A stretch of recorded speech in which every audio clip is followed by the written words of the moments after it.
അതുകൊണ്ടും ഇന്നേ ദിവസം ഇന്നേ ദിവസം മദ്യപിച്ചിട്ടില്ല. എൻ്റെ പേര് സുരേഷ്. ഹായ് ഹായ് സുരേഷ് ഏട്ടാ. Hi hi hi hi Suresh. Hi hi hi hi. ഏതായാലും ഞാൻ സാധാരണ മറ്റേ ഇതിലെല്ലാം കയറുമ്പം തമിഴ് മീറ്റിംഗ് മറ്റേതിലെല്ലാം ഒരു ഹാഫ് ആൻ അവർ ജനറൽ ഷെയറിങ്ങിനെല്ലാം ചെയ്യും. ഞാനൊരു 1 hour ഇതിനു വേണ്ടി. ഇന്ന് രാവിലെ ഇതൊരു തമിഴ് മീറ്റിങ്ങിൽ സംസാരിച്ച കാര്യമാണ്. അതുകൊണ്ട് തമിഴ് നിറയെ വരും, നിങ്ങളാരും തെറ്റിദ്ധരിക്കുകയൊന്നും ചെയ്യരുത്. ഞാൻ അത് ഇൻട്രൊഡ്യൂസ് ചെയ്ത് സുരേഷ് മദ്യപാനാസക്ത രോഗിയാണ്. ദൈവത്തിന്റെ കൃപയോട് ഇന്ന് 17 വർഷം കഴിഞ്ഞ് 18 വർഷത്തിലേക്ക് പോയിക്കൊണ്ടിരിക്കുകയാണ്. ദൈവത്തിന് നന്ദി, കൂട്ടായ്മയ്ക്ക് നന്ദി.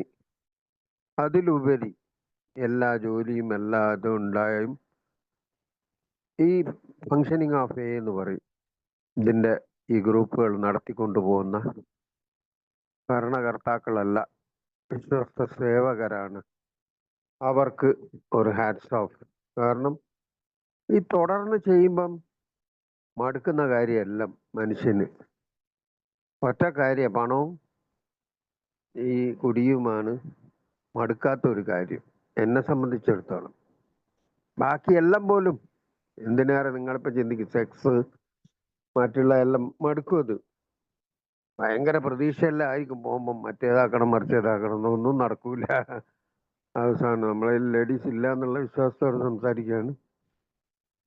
ഇതെല്ലാം എല്ലാവർക്കും ഉള്ളത് തന്നെ. മദ്യപാനാസക്ത രോഗിയുടെ സ്ഥിരം സ്വഭാവമാണ്. ആസക്തി കുടിയിൽ മാത്രമല്ല, ഓൺലൈൻ മീറ്റിംഗിൽ തന്നെ ഒരു സുഹൃത്ത് പറയും, കുടിച്ചു കുടിയന്മാരായതല്ല, കുടിച്ചു കുടിയന്മാരായിട്ടുണ്ടാവും, കുടിച്ചല്ല മദ്യപാന ആസക്ത രോഗിയൊന്നും ആയത്. ഈ ആസക്തി കാരണം കുടിക്കുന്ന കൂട്ടർ, എൻ്റെ കൂടെയുള്ള എല്ലാവരും എന്നെക്കാട്ടിയും കൂടുതൽ കുടിക്കുന്ന കൂട്ടർ, കുടിച്ച എന്നെക്കാട്ടിയും കച്ചാറുണ്ടാക്കുന്ന കൂട്ടർ ഇന്നും കുടിക്കുന്നുണ്ട്. പക്ഷെ അവർക്കൊന്നും ഇതൊരു പ്രശ്നമായിട്ട്, അതായത് മദ്യപാനം നിങ്ങൾക്കൊരു പ്രശ്നമാണോ എന്നാണ് നമ്മളെ ചോദ്യം തന്നെ. എന്നോട് ചോദിച്ചപ്പോൾ എനിക്ക് 100% ഒരു 21 ക്വസ്റ്റ്യൻ എല്ലാം തന്ന് നമുക്കൊരു ഫോർമാറ്റ് ഉണ്ട്.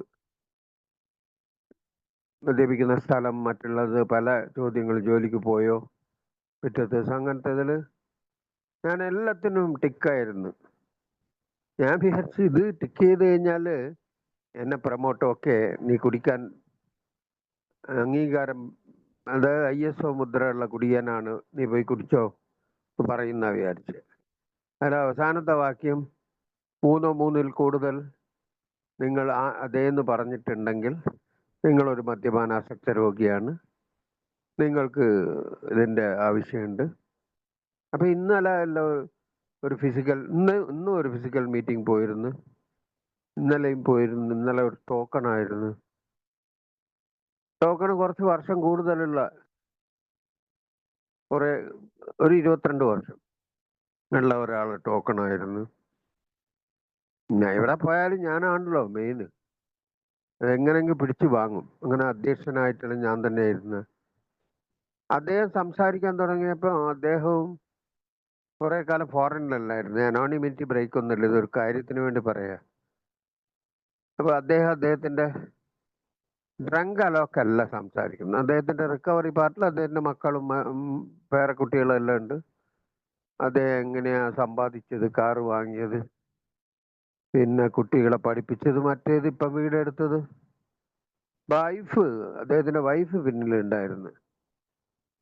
വൈഫ് പറഞ്ഞു കുടിച്ച കഥ പറയും മനുഷ്യാന്നാ പറഞ്ഞു.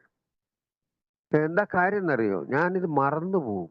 ഞാനോ എപ്പോ കാലത്തോ 4 മണിക്കോ 4 മണിക്കൊന്നും ഞാൻ വെറുതെ പറയാ. നീ എൻ്റെ ഭാര്യ എന്നെ ഓർമ്മപ്പെടുത്തും ഇടക്കിടക്ക് ഞാൻ മറന്നുപോയ കാര്യങ്ങൾ.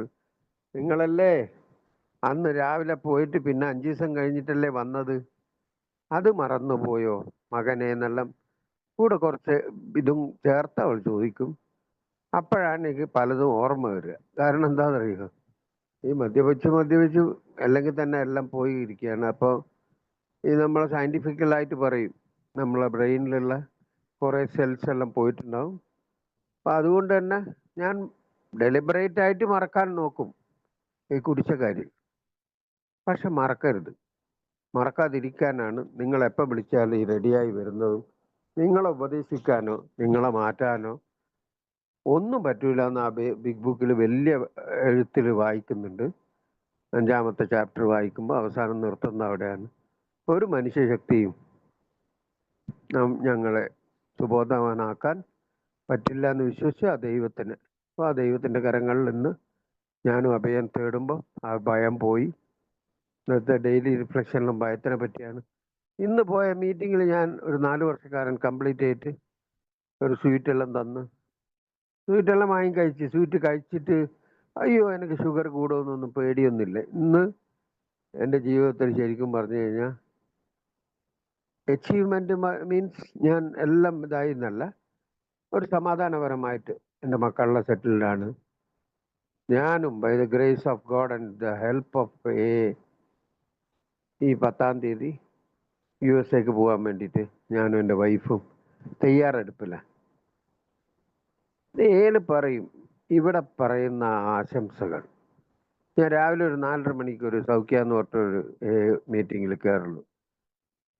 അതിലൊരാൾ എന്നെ എപ്പോഴും അമേരിക്കക്കാരൻ, കാരണം എൻ്റെ മോൾ അമേരിക്കയിലുള്ള, അതെല്ലാം പറയുമ്പം അതാ പറഞ്ഞ നല്ല ഹൃദയമുള്ളവരുടെ വാക്കുകളുടെ ആശംസകൾ നടക്കുന്നുള്ളത്. അതുകൊണ്ട് തന്നെയാണ് ഈ വർഷങ്ങൾ കംപ്ലീറ്റ് ചെയ്യുമ്പം ഈ ടോക്കൺ സ്വീകരിക്കുന്നോ ഇല്ലയോ ആ വർഷത്തിൻ്റെ ആ ഡേയിൽ നമ്മൾ ആശംസകൾ പറയുന്ന ഒരു വാക്കുണ്ട്. ദീർഘകാലം ഏല് സഞ്ചരിക്കാൻ പറ്റട്ടെ എൻ്റെയും എൻ്റെ കുടുംബത്തിൻ്റെയും എൻ്റെ ഹോം ഗ്രൂപ്പായ ഗ്രൂപ്പിൻ്റെയും ആശംസകൾ. അപ്പം അത് അദ്ദേഹത്തിന് നീണ്ട നാൾ പ്രവർത്തികളിലേക്ക് കൊണ്ടുപോകും. ഈ കൂട്ടിപ്പിടുത്തവും കൂട്ടായ്മയും തന്നെ എന്നെ കൊണ്ടുപോകുന്നത്. എല്ലാം ഇവിടുത്തെ തത്വങ്ങളും ബിഗ് ബുക്ക് വായിച്ച് എൻ്റെ സ്പോൺസർ എൻ്റെ പിന്നിൽ വന്നിട്ടൊന്നുമല്ല ഞാൻ മുമ്പ് പോകുന്നത്. എനിക്ക് പോവാൻ നിങ്ങളുടെ ഹെൽപ്പ് ഇല്ലാണ്ട് ഇത് നടക്കൂല. അത് പ്രൂവൺ കേസ്. അതുകൊണ്ട് തന്നെയാണ് സീനിയേഴ്സ് എല്ലാം ഞാൻ പല വിഷമങ്ങൾ പറയുമ്പോൾ എന്നോട് ഒറ്റ കാര്യം പറയുള്ളൂ. വിഷമം എന്താ? എൻ്റെ വിഷമം കംപ്ലീറ്റ് എൻ്റെ ഭാര്യ അടി കഴിഞ്ഞ് മറ്റേ പൈസ ഇല്ല, കടം, പൈസ ഇല്ല, കടം. ഇത് തന്നെയായിരുന്നു ഒരു 10 കൊല്ലത്തോളം എൻ്റെ വായിന്ന് വരുന്നത്. ഞാൻ അവരുടെ അടുത്ത് പ്രതീക്ഷിച്ചിട്ടാണ് ഇത് പറയുന്നത്. കണ്ടമാനം പൈസക്കാരുണ്ട്, ഇവരെല്ലാം കാറുണ്ട്, ലോറിയുണ്ട്, വീട്ടിൽ കുറേ സ്വർണ്ണമുണ്ട്, മക്കളുണ്ട്, എന്തേ തന്നു സഹായിച്ചൂടെ കുറച്ച്. ഇതായിരുന്നു എൻ്റെ പ്രതീക്ഷ. അതിനു വേണ്ടിയാണ്. പക്ഷെ അവർ ഒരു സൊല്യൂഷൻ മാത്രമേ പറയാറുള്ളൂ, ഗോ ടു മീറ്റിംഗ്. എനിക്ക് ദേഷ്യ വരെ. എന്ത് ഗോ ടു മീറ്റിംഗ്? നേരത്തെ പറഞ്ഞ പോലെ കുടിന്ന് കുടിച്ചു 32 കൊല്ലം കുടിച്ചു. നിബന്ധനയില്ലാത്ത കുടിയായിരുന്നു. രാവിലെ പോവും, അവസാന കാലങ്ങളിലും കുടി മാത്രമായിരുന്നു ഒരേ ഒരു ജോലി. ജോലിക്ക് പോകാറില്ല, വീട്ടിൽ പോലും വരാറില്ല. വീട്ടിൽ എന്നോട് പറയും വൈഫ്, എന്താ ലോഡ്ജ് പോലെയാ, വരും, ഡ്രസ്സ് ചേഞ്ച് ചെയ്യും, പോവും. അതിലൊരു കാര്യം ചെയ്തിരുന്നു, ഇത്രയും അട്ടൂലം ചെയ്തിട്ടും ജോലിക്ക് പോവും രാവിലെ. അവള് പറയുന്നതാ, ഈ ജോലിക്ക് പോകുന്നില്ലയോ എന്നുള്ളത് എനിക്കേ അറിയുള്ളൂ. ജോലിക്ക് എന്ന് പറഞ്ഞ് പല പ്രാവശ്യങ്ങളും ഞാൻ ബാറിലും മറ്റുള്ള സ്ഥലങ്ങളിലും ചുറ്റി നടക്കും. എനിക്ക് ഒരു ശല്യമായി മാറി അവസാനം ഈ കുടുംബം. അവർക്ക് നന്നായിട്ട് മനസ്സിലായി.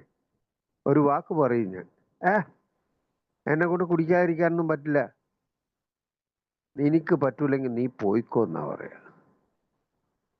ഇത് ശരിക്കും ഒരാളെ വെടിവെച്ച് അല്ലെങ്കിൽ ഈ ഗ്യാസ് എല്ലാം വെച്ചിട്ട് ഇങ്ങനെ കൊല്ലുന്ന പോലെയുള്ള സമാനമായ ഒരു വേർഡാണ്. കാരണം അവളെ കല്യാണം കഴിച്ച് ലവ് മാരേജോ അല്ലെങ്കിൽ ആണെങ്കിൽ പിന്നെയും പറയാം, ലവ് ചെയ്ത് പോയ കുറ്റത്തിന് അവൾ അനുഭവിക്കും. അവളോട് അച്ഛനോടും അമ്മയോടും പലപ്പോഴും എൻ്റെ മദ്യപാനത്തിൻ്റെ ഇത് പറയുമ്പോൾ പറയും, ഞാനെന്താ ലവ് ചെയ്ത് കല്യാണം കഴിച്ചയാളെ, നിങ്ങൾ കെട്ടി തന്നല്ല, അനുഭവിച്ചോ. അതുകൊണ്ട് അവർക്ക് അധികം ഒന്നും പറയാനും പറ്റില്ല. കാരണം അവർക്കൊരു തെറ്റ് പറ്റിയതാ ജീവിതത്തിൽ.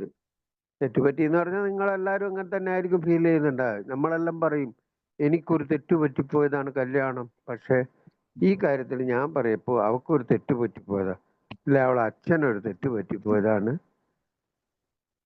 നേരത്തുള്ള മൈക്ക് ഓണാന്ന് തോന്നുന്നു. തെറ്റ് പറ്റിപ്പോയതാണ്, അവർക്കൊരു കണ്ടീഷൻ മാത്രമേ ഉണ്ടായിട്ടുള്ളൂ. Francis okay. അപ്പോൾ ഒരു തെറ്റ് പറ്റിപ്പോയതാണ്. അവർക്ക് ഒറ്റ കണ്ടീഷനേ ഉണ്ടായിട്ടുള്ളൂ, ഒരു ഗവൺമെൻറ് എംപ്ലോയി ആയിരിക്കണം. ഈ ഗവൺമെൻറ് എംപ്ലോയി ജോലിക്ക് പോകാത്ത കുടിയനായ ഗവൺമെൻറ് എംപ്ലോയി ആണെന്ന് അവർ ശ്രദ്ധിച്ചിട്ടില്ല. അവൾ അച്ഛൻ്റെ ഒരു ഫ്രണ്ട് എൻ്റെ വീട്ടിന് മുമ്പിലുണ്ടായിരുന്നു. അയാൾ എൻ്റെ വീട്ടിൻ്റെ മുമ്പിലായിട്ട് എന്നോടുള്ള കണക്ഷൻ കൂടുതൽ. അയാൾ അദ്ദേഹത്തിൻ്റെ, ഞാൻ കുടി വാങ്ങിച്ചു കൊടുത്ത ആളൊന്നുമല്ല.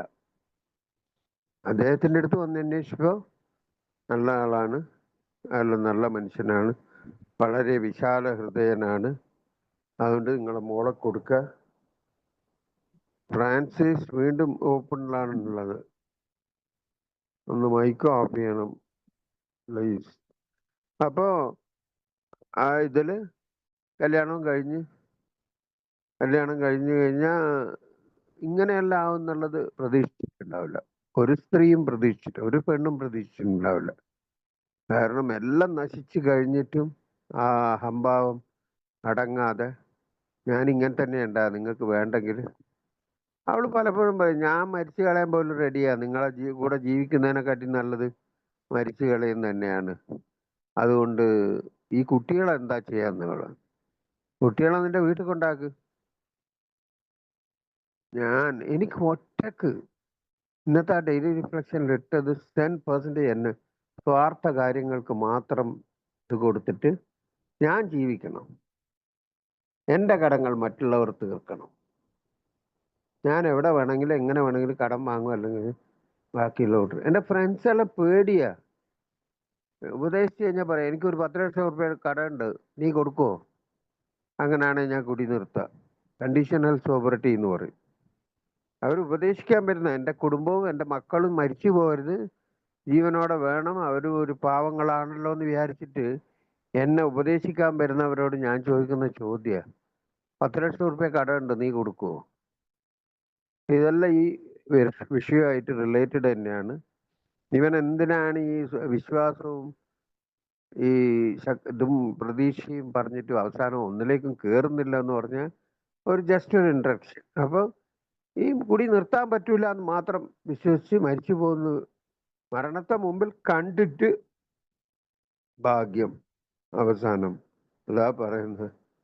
നമ്മളിവിടുന്ന് കാലിക്കറ്റിൽ ഒരാൾ പറയും, മനുഷ്യൻ നന്നാകാനും നായി കയറുകൊള്ളാനും സമയം വേണ്ട, നോ ടൈം. അതേപോലെയാണ് ഒരു കോഇൻസിഡൻ്റാ എല്ലാം ഏൽ നടക്കുന്നത്. ഗോഡ്സ് ഇൻസിഡൻറ്റ്, കോഇൻസിഡൻറ്റ് പോലും പറയാൻ പറ്റില്ല. ഒരു ഇതെല്ലാം പലപ്പോഴും റിപ്പീറ്റ് ചെയ്തായിരിക്കും ഇവിടെ പലപ്പോഴും പറഞ്ഞപ്പോൾ. മലയാള മനോരമ മാഗസീനിൽ നിന്ന് ഒരു നമ്പർ കിട്ടി വിളിച്ച ഒരു വിളിയിൽ നിന്നാണ് എയുടെ മെസ്സേജ് എൻ്റെ വൈഫിന് കിട്ടുന്നത്. വൈഫ് അത് നന്നായി കീപ്പ് ചെയ്ത്, എനിക്ക് ആ ഫോൺ കോൾ കിട്ടിയിട്ടുണ്ടെങ്കിൽ ഞാൻ അന്ന് തന്നെ അത് കട്ട് ചെയ്യും. അതുകൊണ്ടാണ് പറയുന്നത്, എലനൻ്റെ നമ്മളെ എലനൻ ഇതിൻ്റെ ആൻ അവരും ലൂയിസ് അവരെല്ലാം പ്രത്യേകത, അതായത് അവരെ ഇമ്പോർട്ടൻസ് കാര്യം, അവരൊന്നും ഇല്ലെങ്കിൽ നമ്മളുടെ ഈ ഇത് പിറക്കില്ലായിരുന്നേ. അതുകൊണ്ട് തന്നെ ഞാനിപ്പോൾ എൻ്റെ ഭാര്യനെ ഭയങ്കരമായിട്ട് ഇതാക്കി പറയുന്നൊന്നുമല്ല. അവരതിൽ എന്തോ ഉണ്ട് എന്നുള്ളൊരു വിശ്വാസം, അല്ലെ ദൈവത്തിൻ്റെ ഒരു കൈ അവരെ കൊണ്ട് ആ കോൾ ചെയ്യിച്ച്, ആ കോൾ ചെന്നൈയിൽ നിന്ന് നെയ്വേലിയിൽ നിന്ന് എനിക്ക് ഈ സന്ദേശം, അതാ പറഞ്ഞ്, ഈ സന്ദേശം കിട്ടിയിട്ട് ഉള്ളിലേക്ക് കടക്കാൻ പല കടമ്പകളും കടക്കുന്നവർ. ഇത് വാതിലുണ്ടാവും. തൂത്തുക്കുടിയിൽ ഇപ്പോൾ അവസാനത്തെ 5 വർഷം സർവീസ് ചെയ്തപ്പം, എയുടെ സർവീസ് അല്ല പറഞ്ഞു, എൻ്റെ നെയ്വേലിയിൽ നിന്ന് ട്രാൻസ്ഫർ ടു തൂത്തുക്കുടി. ആ സർവീസ് ടൈമിൽ അവിടെ ആ മീറ്റിങ്ങിന് പോകുമ്പം പലരും പറയുന്നത് കേട്ടിട്ടുണ്ട്, അവരൊരു പൈത്യക്കാരൻ സന്തുണ്ട്. പൈത്യക്കാരൻ എന്ന് പറഞ്ഞാൽ ഭ്രാന്തമായ ഒരു ഏരിയ എന്ന് പറയുന്നത്. അവിടെ കിട്ടാത്ത സാധനങ്ങളില്ല എന്ന് പറഞ്ഞു. കഞ്ചാവ്, അഫീന്, മറ്റേ എല്ലാ വിഷയങ്ങളും, അതിൻ്റെ കൂടെ ബ്ലാക്കിൽ സാധനമല്ല. അവിടെയാണ് ഏറ്റവും അതിൻ്റെ തൊട്ടടുത്താണ് ഈ മീറ്റിംഗ് ഹാള്. ഫ്രാൻസിസ്, വീണ്ടും നിങ്ങളെ മൈക്ക് ഓൺ ചെയ്യുന്നുണ്ട് പ്ലീസ്. കുറച്ച് ഡിസ്റ്റർബൻസ് ആവും, മറന്നു പോവും പറയാൻ വന്നതല്ല. അത് മോഡറേറ്ററെ കൊണ്ട് ഓപ്പറേറ്റ് ചെയ്തത്. ഓക്കെ. ചെയ്തിട്ടുണ്ട്. വേണമെന്ന് വിചാരിച്ച ഓക്കെ ഓക്കെ, അദ്ദേഹത്തിനോടൊന്ന് ഓർമ്മിപ്പിച്ചാൽ നന്നായിരിക്കും. അപ്പോൾ വേണമെന്ന് വിചാരിച്ച ആരും ചെയ്യില്ല, അറിയാതായി പോകുന്നതാണ്, അത് ഡിസ്റ്റർബൻസ് ആകും പറയും. അപ്പോൾ ആ ഇതിൻ്റെ തൊട്ടടുത്താണ് മീറ്റിംഗ് ഹാള്. പലരും മീറ്റിങ്ങിന് വന്നിട്ട് കുറച്ച് കാലം സോബറായി കഴിഞ്ഞാൽ പറയും ഇത്രയും കാലം അടുത്ത് ഉണ്ടായിട്ട് അറിയില്ല. അപ്പൊ ഇതിലേക്ക് കയറി വരാനുള്ള ആ ദൈവത്തിന്റെ ഇത് വിളി കിട്ടണമെങ്കിൽ വലിയ പാടാ. അപ്പൊ ഞാൻ പറഞ്ഞ ആ ഏയിലുള്ള വിളി പോയപ്പം അവിടുന്ന് അന്ന് ജൂലൈ 17 2007 അന്നത്തെ വിളി എനിക്ക് കിട്ടിയില്ല. കാരണം അന്ന് ഞാൻ കുടിച്ചിരുന്ന് ട്രീറ്റ്മെന്റ് സെന്ററിലേക്ക് പോകാനാണ്. അതുകൊണ്ട് തന്നെ പറയാം, ചിലപ്പം ഈ കിട്ടിക്കഴിഞ്ഞാൽ ചില കൂട്ടർ വേറെ ആൾക്കാരെ ടോക്കണിന് വന്നിട്ട് നേരെ കയറിയിരുന്നവരുണ്ട്. എനിക്കെല്ലാം അങ്ങനെയൊന്നുമില്ല. ഇങ്ങനെ പോയി അവിടുന്ന് തിരിച്ച് നെയ്വേലിക്ക് വന്നപ്പോഴാണ് ആദ്യത്തെ മീറ്റിംഗ് അറ്റൻഡ് ചെയ്യുന്നത്. അപ്പോൾ ഞാൻ ചോദിച്ച ചോദ്യമുണ്ട്, ഒരാഴ്ചയായി ഞാൻ കുടിക്കുന്നില്ല, പിന്നെ എന്തിനാ മീറ്റിംഗ് ചോദിച്ചെന്ന് പറഞ്ഞ് മീറ്റിങ്ങിലേക്ക് പോയി. ഈ ഇന്നത്തെ ടോപ്പിക്കിൻ്റെ ആദ്യത്തെ ഘട്ടം അവിടെയാണ്. കുടി ഞാൻ 3 ദിവസം കുടിച്ചിട്ടില്ലെങ്കിൽ പിന്നെ ഞാൻ കുടിക്കൂല എന്ന് പറയും. ഭയങ്കര പുണ്യാളനാവും. എൻ്റെ ഭാര്യ പപ്പടം പൊരിച്ചില്ലേ, ഉപ്പേരി ആക്കിയില്ലേ, തൈര് എടുത്ത് വെച്ചില്ലേ, എനിക്ക് ഓഫീസിൽ ഭയങ്കര പണിയുണ്ട്, ഞാനിപ്പോൾ പോകണം, എല്ലാണ് എല്ലാം ശരിയാക്കണം, ഇനി ഞാൻ കുടിക്കൂല. മോളെ തലയിലുള്ള സത്യം ചെയ്തിട്ട് വീണ്ടും കുടിച്ച കാലങ്ങളുണ്ട്. പക്ഷെ വന്നപ്പം ആദ്യമായി എന്നെ വെൽക്കം ചെയ്ത ആ സുഹൃത്ത് പറഞ്ഞ ഒരു വേർഡ് അത് ദൈവത്തിന്റെ വാക്ക് തന്നെയാണ്. ശരിയാണ് ഇടം, ശരിയാണ് നേരം, അതിശയങ്ങൾ നടക്കും. അതിശയോ? എന്താ അതിശയം നടക്കാൻ പോന്ന്? മദ്യപാനാസക്ത രോഗിയാണല്ലോ, ആദ്യത്തെ ചിന്ത അങ്ങനെയാണല്ലോ ഇവര്. ഇതുവരെ ഞാൻ കുടിച്ച ഒരു അതിശയവും നടന്നിട്ടില്ല. കുറെ കാലി ബോട്ടിലും മൂത്രത്തിലെ എരിച്ചലും കടം പ്രശ്നവും ജോലിക്ക് പോവാതിരിക്കാൻ പറ്റിയതും വീട്ടിൽ ചുട്ട ദോശ കഴിക്കാൻ പറ്റിയതും ഇത് തന്നെയാണ് നടന്നത്. മക്കളാലെയും സമൂഹത്താലെയും സുഹൃത്തുക്കളാലെയും എന്തിനേറെ മദ്യം വെക്കുന്നവരെ, എൻ്റെ കൂടെ കുടിച്ചവരെ കൂടെ വെറുപ്പ് സമ്പാദിച്ച് ഏകനായി നിൽക്കുമ്പോഴാണ് കിട്ടുന്നത്. അപ്പോഴാണ് ആദ്യത്തെ ആ വാക്ക്, ദൈവവാക്ക്, ശരിയാനിടം ശരിയാണ് നേരം, അതിശയങ്ങൾ നടക്കും. എനിക്കത് ചിരിയാ വന്ന. ഒന്നും വിശ്വാസമില്ലായിട്ട് ഈ ഭാര്യ LKG സ്റ്റുഡൻറ്റിനെ പോലെ കൊണ്ടേ ഇരുത്തിയ എനിക്ക് 2 പൊട്ടിയ ബെഞ്ചിൽ 4 പേര് ഇരിക്കുന്നു, കുറച്ച് ബുക്കുണ്ട്, ഇവിടെ എന്ത് നടക്കാൻ പോകാനാണ്? നമുക്കറിയുന്നല്ല AC bar, AC car, beach, അടിപൊളി, ഉത്സാഹം, എപ്പോഴും എനിക്ക് ജോഷായിരിക്കണം. ഉറങ്ങുന്ന സമയം ലാസ്റ്റ് കാലങ്ങളിലെല്ലാം വളരെ കുറവായിപ്പോയി. എപ്പോഴും ചിരിക്കണം, അല്ലെ ചിരിപ്പിക്കണം. അപ്പം മറ്റേ ആ പാട്ട ഓർമ്മ വരുന്നു, പൊട്ടനായിരുന്നു ഞാൻ. ജീവിതം എന്താന്നുള്ളത് അറിയാതെ എല്ലാം കഴിഞ്ഞ് കുറച്ച് എൻജോയ്മെന്റിന് ചിരിക്കുന്ന കൂട്ടരുണ്ടാവും. ഇത് മൊത്തം ചിരിക്കുന്നവന്റെ പേര് ഇൻസാനിറ്റി ബിഹേവിയർ, പറയുന്ന വേർഡ് ഭ്രാന്തൻ. എപ്പോഴും ചിരിച്ചുകൊണ്ടിരിക്കുന്ന ആളതല്ലേ. ആരോ പറഞ്ഞ പോലെ മരണ വീട്ടിൽ പോയാൽ പോലും ആൾക്കാരെ പൊട്ടന്മാര് എന്തോ പറഞ്ഞ് ചിരിപ്പിക്കും. എൻ്റെ ഫ്രണ്ട്സ് എല്ലാം പറയും, നീ മരിച്ച വീട്ടിലൊന്നും വന്നിട്ട് വരരുതേ, വെറുതെ എന്തെങ്കിലും പറയും. അതാ ഒരു ജോക്ക് പറയും. ഒരു ആക്സിഡന്റിൽ മരിച്ചു കിടക്കുന്ന ഒരാളെ നോക്കിയിട്ട് വേറൊരാൾ പറഞ്ഞതാ, കണ്ണിന്റെ മരിച്ചു കിടക്കുക, മോർച്ചറിയിൽ ഇങ്ങനെ അവിടെ കിടത്തിയിരിക്കും. അയ്യോ, ഇവിടെ ആ ഒരു വൂണ്ട് ഉണ്ടായിരുന്നു കണ്ണിന്റെ താഴെ, കണ്ണിന്റെ മേൽപിരികത്തില് കുറച്ച് താഴെയാണെങ്കിൽ കണ്ണ് പൊട്ടിപ്പോയിരുന്നേന്. ആള് മരിച്ചു കിടക്കുക. അപ്പോഴാണ് അങ്ങനത്തെ സന്ദർഭ സമയം നോക്കാതെ ഉള്ള ജോക്കടിയും ചിരിയും. എല്ലാരും വെറുപ്പോടെ ചോദിക്കും, എന്തിനാടാ നീ ചിരിക്കുന്ന പൊട്ടാൻ, ഭ്രാന്തൻ, ഇളിബ്യൻ, കോമാളിയായിട്ട് ജീവിച്ച ഞാൻ ലേക്ക് കടന്നു വന്നപ്പം വളരെ സീരിയസ് ആയിട്ടൊന്നല്ല, അവരും ചിരിച്ചുകൊണ്ടാ പറഞ്ഞു, ഞങ്ങളും ഇതിനെക്കാട്ടി പ്രശ്നങ്ങളിലായിരുന്നു. എൻ്റെ പ്രശ്നം ഞാൻ 1ാമത്തെ ദിവസം തന്നെ ഇവിടെ അവതരിപ്പിക്കാൻ തുടങ്ങി എന്നുള്ളതാണ്. അത് ഷെയറിങ്. എൻ്റെ ഷെയറിങ് എന്താ? ഞാൻ കുറേ മറ്റേ ചെയ്ത് കുറെ കടായിപ്പോയി, കുറേ ആൾ അടിച്ച് അവർ തിരിച്ചടിച്ച് കയറി എൻ്റെ ഭാര്യ ചീത്ത പറഞ്ഞ് ഇതെല്ലാം എന്താ പറയാ സിനിമാ കഥകളിലെ പോലെ കുറച്ചും കൂടി കൂട്ടിയിട്ട് പറയൽ തുടങ്ങി. പറഞ്ഞപ്പം ഒറ്റ വാക്കിൽ പറഞ്ഞ് അടങ്ങിയിട്ട് ഇവിടെ ഇരിക്ക്. ഈ കൊടി നിർത്താൻ പല പദ്ധതികളും നോക്കിയ ആളാ. 8 പ്രാവശ്യം ശബരിമല, 4 സൈക്കാട്രിക് ഡോക്ടർ, ഒരു അക്യുപഞ്ചർ, ആത്തിച്ചൂടി, കുറെ ഈ ജ്യോത്സ്യം നോക്കല്, 7.5 ശനിയാണെന്ന് പറഞ്ഞ അവിടെ 7.5 ശനി എന്ന് പറഞ്ഞാൽ 7.5 കൊല്ലം ഉണ്ടാവുള്ളൂ. ഇത് 32 കൊല്ലവും 7.5 ശനിയാണ്. ശനി സ്വന്തം കൂടെ ഉള്ളതാന്നുള്ള പിന്നെയാ മനസ്സിലാക്കിയത് എൻ്റെ ഭാര്യ അമ്മയെല്ലാം. അപ്പം ഇവിടെ വന്നപ്പം one day at A time എന്നാ പറഞ്ഞു. അടുത്ത ഒരു വേർഡ്, ഒരു ദിവസം കുടിക്കാതിരിക്കാൻ പറ്റുമോ? അതൊരു വലിയ ആശ്വാസമായിരുന്നു. ജീവിതം മുഴുവൻ കുടിക്കാൻ പാടില്ല. ഇനി മക്കളില്ലേ, മക്കളെ കല്യാണം കഴിച്ചു കൊടുക്കണ്ടേ? എല്ലാരും പേടിപ്പിക്കുകയും ചെയ്ത്. ഞാനത് ഇന്നത്തെ ഇതിലിട്ട പോലെ തന്നെ ഈ സ്വാർത്ഥ കാര്യങ്ങളിലുള്ള ഭയത്തിനെക്കാട്ടി എനിക്ക് കൂടെയുള്ള സഹജീവികളോടുള്ള ഭയവും കൂടുതലായിരുന്നു. ഇതിനെല്ലാം ജനിപ്പിച്ചു പോയില്ലേ, ഇനിയിപ്പോ പോറ്റണ്ടേ, കല്യാണം കഴിച്ചു കൊടുക്കണ്ടേ? എന്നോട് അവിടെയുള്ള കുടിക്കുന്ന ഫ്രണ്ട്സ് തന്നെ പറയുന്നു, മലയാളീസ് തന്നെ, എല്ലടാ നീ കല്യാണം കഴിച്ചു കൊണ്ടാന്ന് ഒരു പെണ്ണിന് നല്ല പൊന്നും എല്ലാം വാങ്ങിയിട്ട് അതെല്ലാം നീ നശിപ്പിച്ച് ഈ 2 പെൺകുട്ടികളെ നീ കല്യാണം കഴിച്ചു കൊടുക്കണ്ടേ?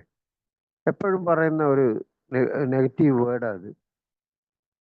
ഞാൻ അവസാനം എന്നെ കൊണ്ട് ശല്യമായിട്ട്, കാര്യം എനിക്ക് എന്നിൽ തന്നെ ഒരു കോൺഫിഡൻസും ഇല്ല, എനിക്കൊരു ജീവിത ലക്ഷ്യമൊന്നുമില്ല, ഇങ്ങനെ ജീവിക്കണം ഇങ്ങനെ എടുത്തു വെക്കണം എന്നൊന്നും.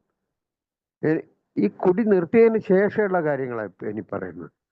ആ കുടി നിർത്തിയതിന് ശേഷം ഈ പറയുമ്പോ എന്ന് പറഞ്ഞാൽ എനിക്ക് പേടിയാ വന്നത്. എടേ ഇതെങ്ങനെ കല്യാണം, ഇതെങ്ങനെ സ്വർണത്തിന്റെ വില ഈ പറഞ്ഞ പോലെ ഇപ്പൊ ഉള്ളതാണെങ്കിൽ അന്നേരം തന്നെ ഞാൻ സൂയിസൈഡ് ചെയ്തിട്ടുണ്ട്. ആ സമയത്ത് സ്വർണത്തിന്റെ വില കുറച്ച് കുറവാ. അപ്പൊ എങ്ങനെ എന്നെ കൊണ്ട് കഴിയും? അവസാനം ഞാൻ കണ്ടെത്തിയ ഒരു സൊല്യൂഷൻ ഉണ്ട്. ജീവിതത്തിൽ എങ്ങനെങ്കിലും രക്ഷപ്പെടുന്നുള്ള ഒരു പ്രതീക്ഷ വരണ്ടേ? അപ്പൊ ഞാൻ തന്നെ എന്നെ സമാധാനപ്പെടുത്താൻ പറഞ്ഞ ഒരു വാക്കുകളാണ്, എൻ്റെ കുട്ടികൾ നല്ല കാണാൻ നല്ല സുന്ദരികളാ, അവരാരെയും കൂടെ ഊരിപ്പോകുന്നവർ. ഒരു സ്വന്തം അച്ഛൻ 2 പെൺകുട്ടികളെ കുറിച്ച് മദ്യപാനാസക്ത രോഗിയായ ഞാൻ പറഞ്ഞ വാക്കാണ്. എല്ലാവരും കുട്ടികളെ സംരക്ഷിച്ച് നല്ലയിടത്ത് നന്നായിട്ട് കല്യാണം കഴിച്ചു കൊടുക്കണം എന്ന് ചിന്തിക്കുന്ന രീതിയിൽ എന്നെ കൊണ്ട് പറ്റൂല. എൻ്റെ കുട്ടികൾ ആരെയും കൂടെ ഓടിപ്പോന്ന് പറഞ്ഞ ആളാണ്. ഓടിപ്പോവാന്ന് പറഞ്ഞാൽ അവർ ലവ് ചെയ്തിട്ട് കല്യാണം കഴിച്ചോളും എന്നുള്ള ആ രീതി മാത്രമാണ് ഞാൻ ഉദ്ദേശിച്ചത്. അതായത് എനിക്ക് വലിയ പ്രശ്നമൊന്നും ഉണ്ടാവില്ല, എനിക്ക് പ്രശ്നം ഫേസ് ചെയ്യാനും വയ്യ. ഏല് വന്നപ്പം പലരും 4 പെൺകുട്ടികളുള്ള കൂട്ടർ എൻ്റെ കൂടെ തന്നെ ഇപ്പോൾ ഉണ്ടായത്, 4 പെൺകുട്ടികളുള്ള കൂട്ടർ ഏല് വന്ന് കുറച്ച് ഒരു 3-4 കൊല്ലത്തിൻ്റെ ഇടയിൽ തന്നെ 1-2 കുട്ടികളെ കല്യാണം കഴിച്ചു കൊടുത്ത്, കടം ഉണ്ടായിരുന്നു കടം തീർത്ത്. ഏ ഇവരെന്താ മാജിക്കോ, കൊള്ളയടിക്കുന്നുണ്ടോ, കൈക്കൂലി വാങ്ങുന്നുണ്ടോ? അയാളും ഇതിൽ തന്നെ ഉള്ള ആളാണ്, ഞങ്ങളെ നെയ്വേലി തന്നെ. വേറെ എന്തെങ്കിലും പരിപാടി ഉണ്ടോ? ഇവിടെ ഞാൻ വാങ്ങിയ കടത്തിന്റെ പലിശയും കേറിക്കൊണ്ടിരിക്കുക. ഇപ്പൊ ആദ്യത്തെ വാക്ക് ഞാൻ പറഞ്ഞില്ല, ഞാൻ ഷെയർ ചെയ്യുമ്പോൾ എപ്പോഴും പൈസന്റെ കാര്യം ഹോപ്പ് ഓർ ഹോപ്പ്ലെസ് എന്ന് പറയും. ഒരു ഹോപ്പും ഇല്ലാത്തവന് ഹോപ്പ് കൊടുക്കുന്ന, അവർക്ക് അതിൻ്റെ ഒന്നും ആവശ്യമില്ല. എന്നോട് മീറ്റിങ്ങിന് പോവാന്ന് പറഞ്ഞപ്പോൾ ഞാൻ പറഞ്ഞ്, നിങ്ങൾക്ക് എന്താ പറഞ്ഞാൽ പോരെ മീറ്റിങ്ങിന് പോവാന്ന്, നിങ്ങൾക്കെല്ലാം ഒന്നും കടവുമില്ല, ഒന്നും പ്രശ്നമില്ല. ഞാൻ കുറെ കടത്തിൽ കഴുത്ത് വരെ മുങ്ങിക്കിടക്കുകയാണ്, എങ്ങനെ മീറ്റിങ്ങിന് വരാനാ? മീറ്റിങ്ങിന് വന്ന മീറ്റിംഗ് ഹാളിൽ വെച്ച് അവരടിക്കും. അങ്ങനത്തെ ആൾക്കാരോടാണ് ഞാൻ കടം വാങ്ങിയിരിക്കുന്നത്. ഞാൻ എക്സാജറേറ്റ് ചെയ്യുക, എൻ്റെ അല്ലെങ്കിൽ തന്നെ ഉണ്ട്, അത് കുറച്ചും കൂടി എക്സാജറേറ്റ് ചെയ്ത് ഇവരുടെ അടുത്ത് പറഞ്ഞ് സിമ്പതി പിടിച്ചു പറ്റാനോ അല്ലെങ്കിൽ കുറച്ച് സഹായം കിട്ടാനുള്ള ടെക്നിക്കായത് എൻ്റെ തന്നെ, എല്ലാം സ്വാർത്ഥത തന്നെ. അപ്പൊ അയാൾ പറഞ്ഞ്, കടം വാങ്ങിയത് നീയല്ലേ, നീ തന്നെ അടക്കണം അത്. ശരി, ഓക്കെ, അടക്കാം. എങ്ങനെയാ? ഞങ്ങൾക്ക് ഇതിനെക്കാട്ടിയും കടകളുണ്ടായിരുന്നു. ഇതിനു വേണ്ടി ആദ്യം ചെയ്യേണ്ടത് വർക്കൗട്ട്, ഹോം വർക്ക് ചെയ്യാനാണ് പറഞ്ഞത്. ഹോമിൽ നിന്ന് വർക്ക് ചെയ്യുന്ന പരിപാടിയേ ഇല്ല. ഇപ്പൊ വർക്ക് ഫ്രം ഹോം അല്ല കുട്ടികൾക്ക്. എനിക്ക് ഹോം വർക്ക് ചെയ്യാൻ പറഞ്ഞത് എത്ര കട ഉണ്ട്, അതിന് എനിക്കൊരു കമ്പാരിസൺ, ഒരു കഥയോടെ പറഞ്ഞു തന്നു. ആനയെ തിന്നിട്ടുണ്ടോ സുരേഷ്? സുരേഷ് ഏതെല്ലാം ഇറച്ചി കഴിച്ചിട്ടുണ്ടെന്ന് ഞാൻ പറഞ്ഞു. പന്നി ഇറച്ചി വരെ കഴിച്ചിട്ടുണ്ട്. ആനയെ തിന്നാൻ പറ്റുമോ സുരേഷിനെ കൊണ്ട്? ഞാൻ മനസ്സിലാ അതിന്റെ ഇറച്ചി നന്നായിരിക്കില്ല സാർ, ഭയങ്കര ഹാർഡായിരിക്കും. ആനയൊന്നും ആരും കഴിക്കൂല, അത് ചത്തു കഴിഞ്ഞാൽ കുഴിച്ചിടല പരിപാടി. ഏക്കാര് ഡയറക്റ്റ് ആയിട്ട് ഒന്നും പറഞ്ഞു തരൂല. അവരവരുടെ എക്സ്പീരിയൻസ് കഥകളിലൂടെയോ അല്ലെങ്കിൽ സംഭവങ്ങളിലൂടെയോ കമ്പാരിസണിലൂടെയോ അല്ലെങ്കിൽ ഓരോ ഇതിന്റെ കൂടെ എല്ലാം പറയും. അതാ പറഞ്ഞ സയൻസും ആത്മീയതയും എല്ലാം കൂടി കലർന്ന ഒരു അറിവുള്ള ഒരു യൂണിവേഴ്സിറ്റിയാണ് നമ്മളെ എന്ന് പറയും. അവരെന്നോട് ചോദിച്ചു ആനയെ തിന്നാൻ പറ്റുമോ എന്ന് ചോദിച്ചു. അത് തിന്നാനൊന്നും പറ്റില്ല. തിന്നാൻ പറ്റും. എങ്ങനെ? എങ്ങനെയെന്ന് പറഞ്ഞാൽ you take the elephant to the, first ചെയ്യേണ്ട കാര്യം ഒരു ആനനെ നേരെ ഒരു weighbridge, take to the weighbridge, ശരി കൊണ്ടുപോയി. എത്ര ടണ്ണ്? 12 ടണ്ണ് ഒരു ആന. ഓക്കെ, 12 ഡിവൈഡഡ് ബൈ ഒരു ദിവസം എത്ര ഇറച്ചി കഴിച്ചു? 1/4 kilo, 1/2 kilo. Okay, divided into 365 into ചെയ് നീ കഴിക്കുന്ന ഇത്, അത് ഡിവൈഡഡ് ബൈ ആ ടണ്ണ്. അപ്പൊ എത്ര കൊല്ലം കൊണ്ട് ആനനെ കഴിക്കാൻ പറ്റും സാർ? അപ്പൊ ചീത്തയായി പോലെ ഇറച്ചി. ഞാൻ ബാഹ്യമായ കാര്യങ്ങൾ, അവർ ആന്തരികമായ എൻ്റെ കടം തീർക്കേണ്ട പ്രശ്നമാണ് അവർ കമ്പയർ ചെയ്ത് പറയുന്നത്. വളരെ എളുപ്പമായിട്ടാണ് പറഞ്ഞത്. കാരണം all of A sudden instant ആയിട്ട് ഒന്നും നടക്കൂല. കുടിച്ചതൊന്നും നീ ഒറ്റ ദിവസം കൊണ്ട് ഒരു ഫുള്ളോ 4 ഫുള്ളോ ഒന്നും ഒരു കുടിച്ചല്ല, കുറച്ച് കുറച്ചൊക്കെ കുടിച്ചിട്ട് കൂട്ടി കൂട്ടി വന്ന് ഇതൊരു ശീലം, ഇതൊരു ഹോബിയായി വന്നത് ഹാബിറ്റായി, ഹാബിറ്റ് അഡിക്ഷനായി, അഡിക്ഷൻ വന്ന് ഇൻസാനിറ്റിയായി, ഭ്രാന്തനായി, അവസാനം ഭ്രാന്ത് വിട്ടുപോവാതെ മാതിരിയായി. അന്നേരമാണ് ഒരു സൊല്യൂഷൻ കിട്ടുന്നത്. അവിടെയാണ് പറഞ്ഞു തരുന്നത് നീ കുടിയല്ല നിന്റെ പ്രശ്നം, നിന്റെ പ്രശ്നം വേറെ പലതുമാണ്. ഈ പ്രശ്നങ്ങളെല്ലാം തീർക്കണമെങ്കിൽ ഇവിടെ ആത്മീയമായ ഒരു പദ്ധതിയിൽ കൂടെ നിന്റെ ജീവിതം കൊണ്ടുപോയിട്ടുണ്ട്. അതിന് വളരെ പാടാണ്. പറ്റുമെങ്കിൽ 90 ദിവസം ഇരിക്ക്, പറ്റിയില്ലെങ്കിൽ വീണ്ടും പോയി കുടിച്ചിട്ട് മരിച്ചു പോകാൻ വേണ്ടി ഈസിയാണ്.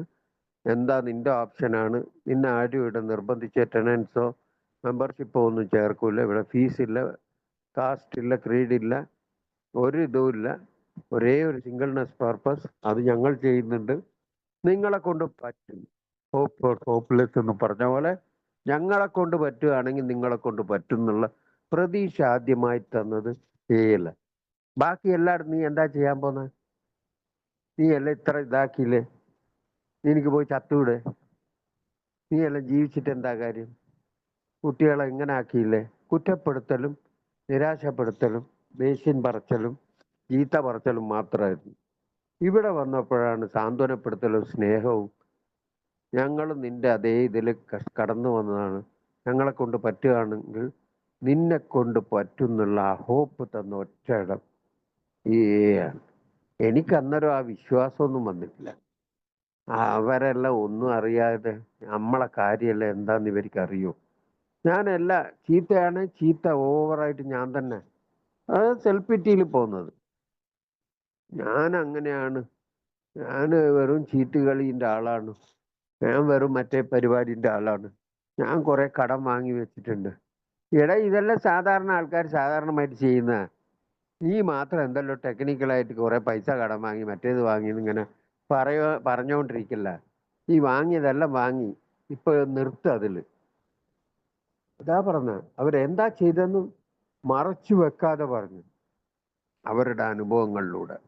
എൻ്റെ ഭാഷയാണ് സംസാരിച്ചെന്ന് പറഞ്ഞ പോലെ അവർ എനിക്ക് വേണ്ടിയുള്ള എല്ലാം തുറന്ന പുസ്തകം പോലെ അവരുടെ ജീവിത അനുഭവങ്ങൾ എൻ്റെ മുമ്പിൽ കാണിച്ചു. കാരണം ഞാൻ പറയുന്ന ആ സീനിയർ, അദ്ദേഹം ബാങ്കിൽ ഒരു ഓഫീസറാണ്.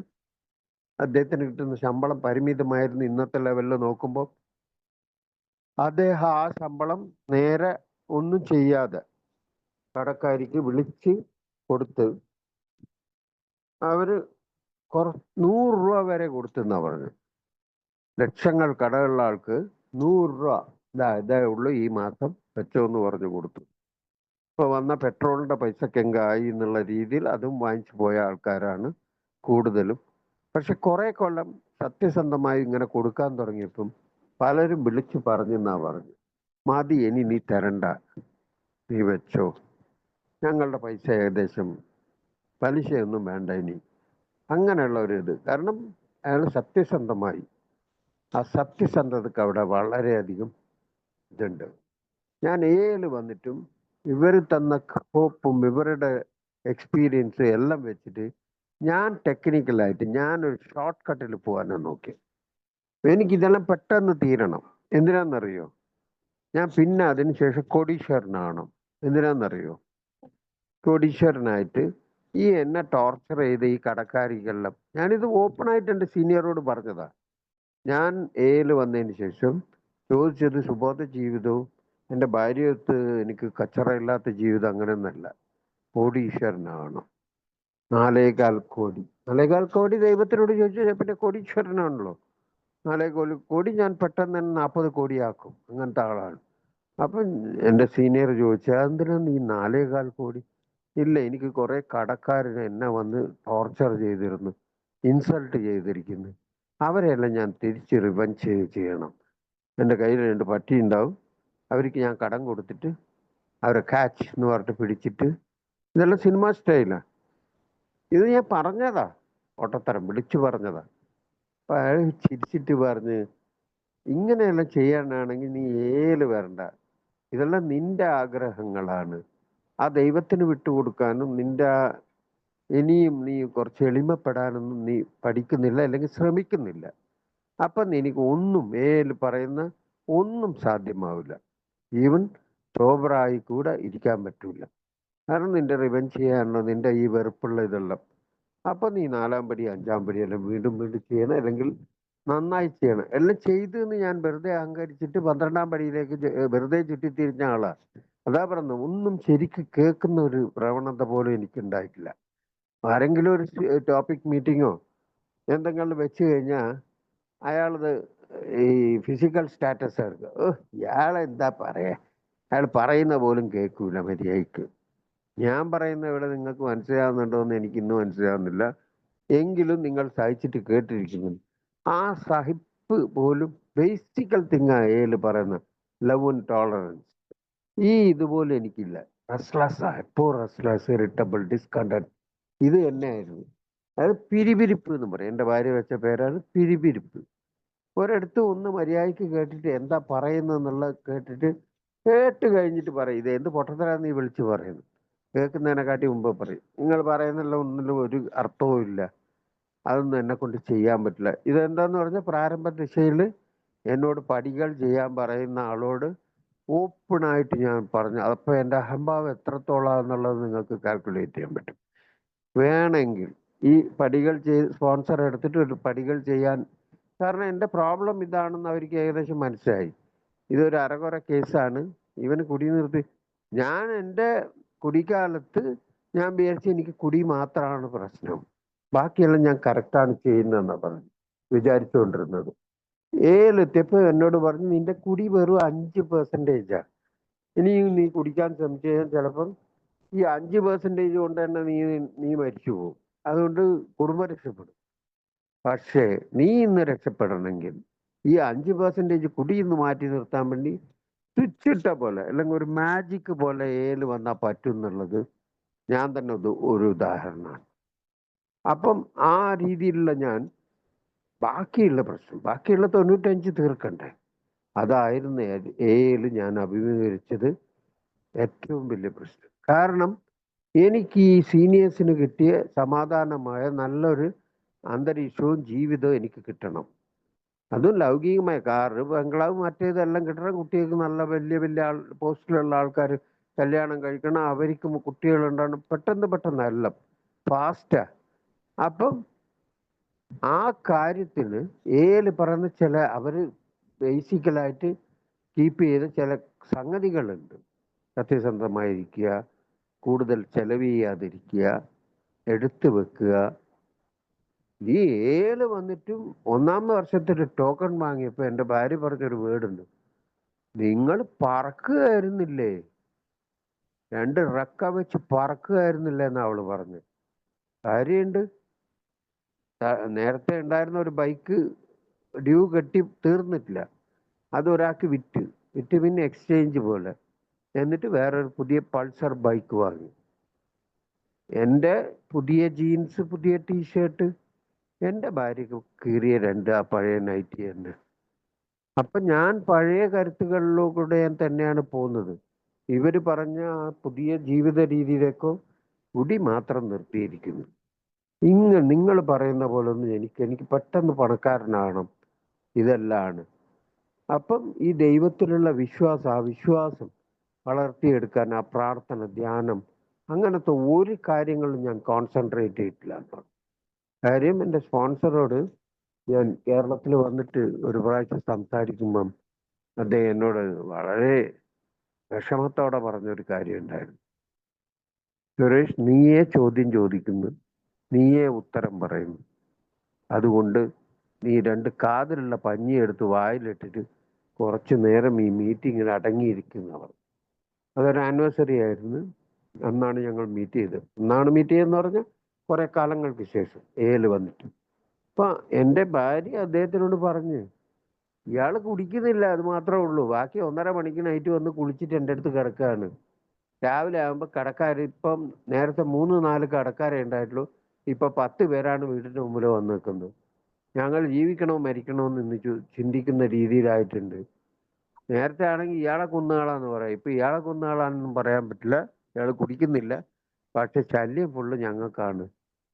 ഇത് കഴിഞ്ഞു കഴിഞ്ഞാൽ ഇയാള് കുറെ ഭയങ്കര ആൾക്കാർക്ക് ഉപദേശവും ഇതും കൊണ്ട് പോകുന്നതാണ്.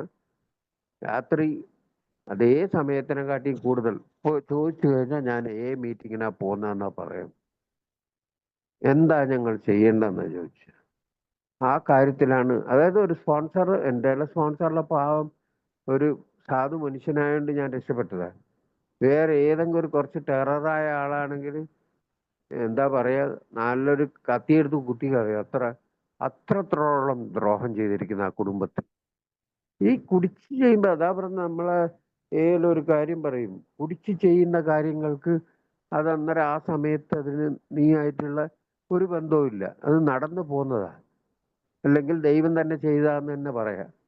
ഈ കുടിക്കാതെ സമയത്ത് പോലെ ഒരു പ്രോഗ്രാം കിട്ടിയിട്ട് നീ ഈ തെണ്ടിത്തരം കാണിക്കുന്നുണ്ടെങ്കിൽ നിന്നെ പോലത്തെ ആളെ ചാട്ടവാറ് വെച്ചടിക്കണം. അതിന് അങ്ങനത്തെ കാര്യങ്ങളും ഇല്ല. ശിക്ഷിക്കുന്ന ദൈവമല്ല, രക്ഷിക്കുന്ന ദൈവം. അപ്പൊ ഈ പറയും കേം ടു ബിലീവ്. ഇവിടെ വന്നാൽ കുടിക്കാതിരിക്കാന്നുള്ള നല്ല വിശ്വാസം എനിക്ക് വന്നു. കാരണം ഒരു കൂട്ടായ്മ എന്നിൽ, പുതിയൊരു സഹോദരങ്ങൾ, പുതിയൊരു സുഹൃത്ത് ബന്ധം, അവരാരും എന്നെ വേണ്ടാത്ത കാര്യങ്ങൾക്ക് കൂട്ടുന്നില്ല. അവര് ചെയ്യുന്ന തെറ്റുകൾ പോലും എന്നോട് കൺഫേസ് ചെയ്യുന്ന പോലെ എന്നോടാ ഡിസ്കസ് ചെയ്യുക. ഞാനും ഭാര്യയുടെ പൊരിഞ്ഞടിയായിരിക്കും. നെയ്വേലി ക്വാർട്ടേഴ്സിൽ ഒരു സുഹൃത്തുണ്ട്, അദ്ദേഹത്തിന്റെ വൈഫും ടീച്ചറാണ്. അദ്ദേഹം വൈഫുമായിട്ട് ആ മീറ്റിംഗ് എല്ലാം കഴിഞ്ഞ് കഴിഞ്ഞാൽ എൻ്റെ വീട്ടിലേക്ക് വരും.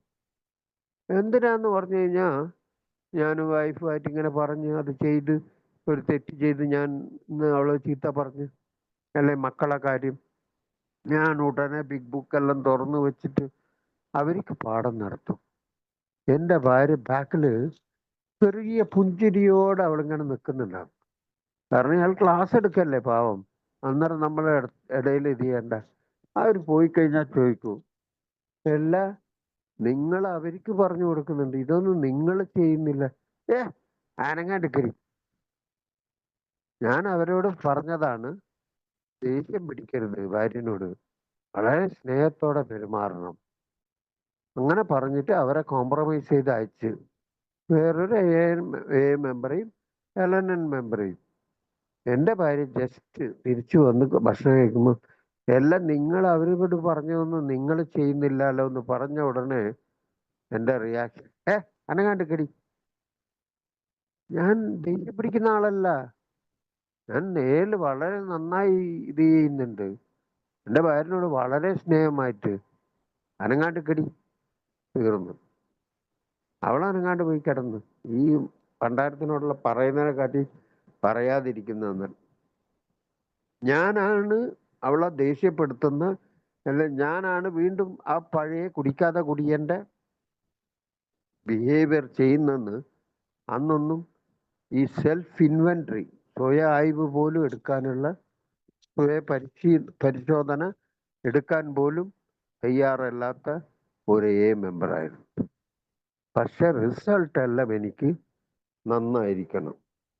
എങ്ങനെയാന്ന് പറഞ്ഞു കഴിഞ്ഞാൽ, അതല്ലേ പറഞ്ഞ 13 വർഷക്കാരൻ എൻ്റെ കൂടെ ഉണ്ടായിരുന്ന ആ ഒരു ആള്, അദ്ദേഹം ഇപ്പം കടം വാങ്ങുന്നില്ല. അദ്ദേഹത്തിന് കടക്കാരുടെ ശല്യമില്ല.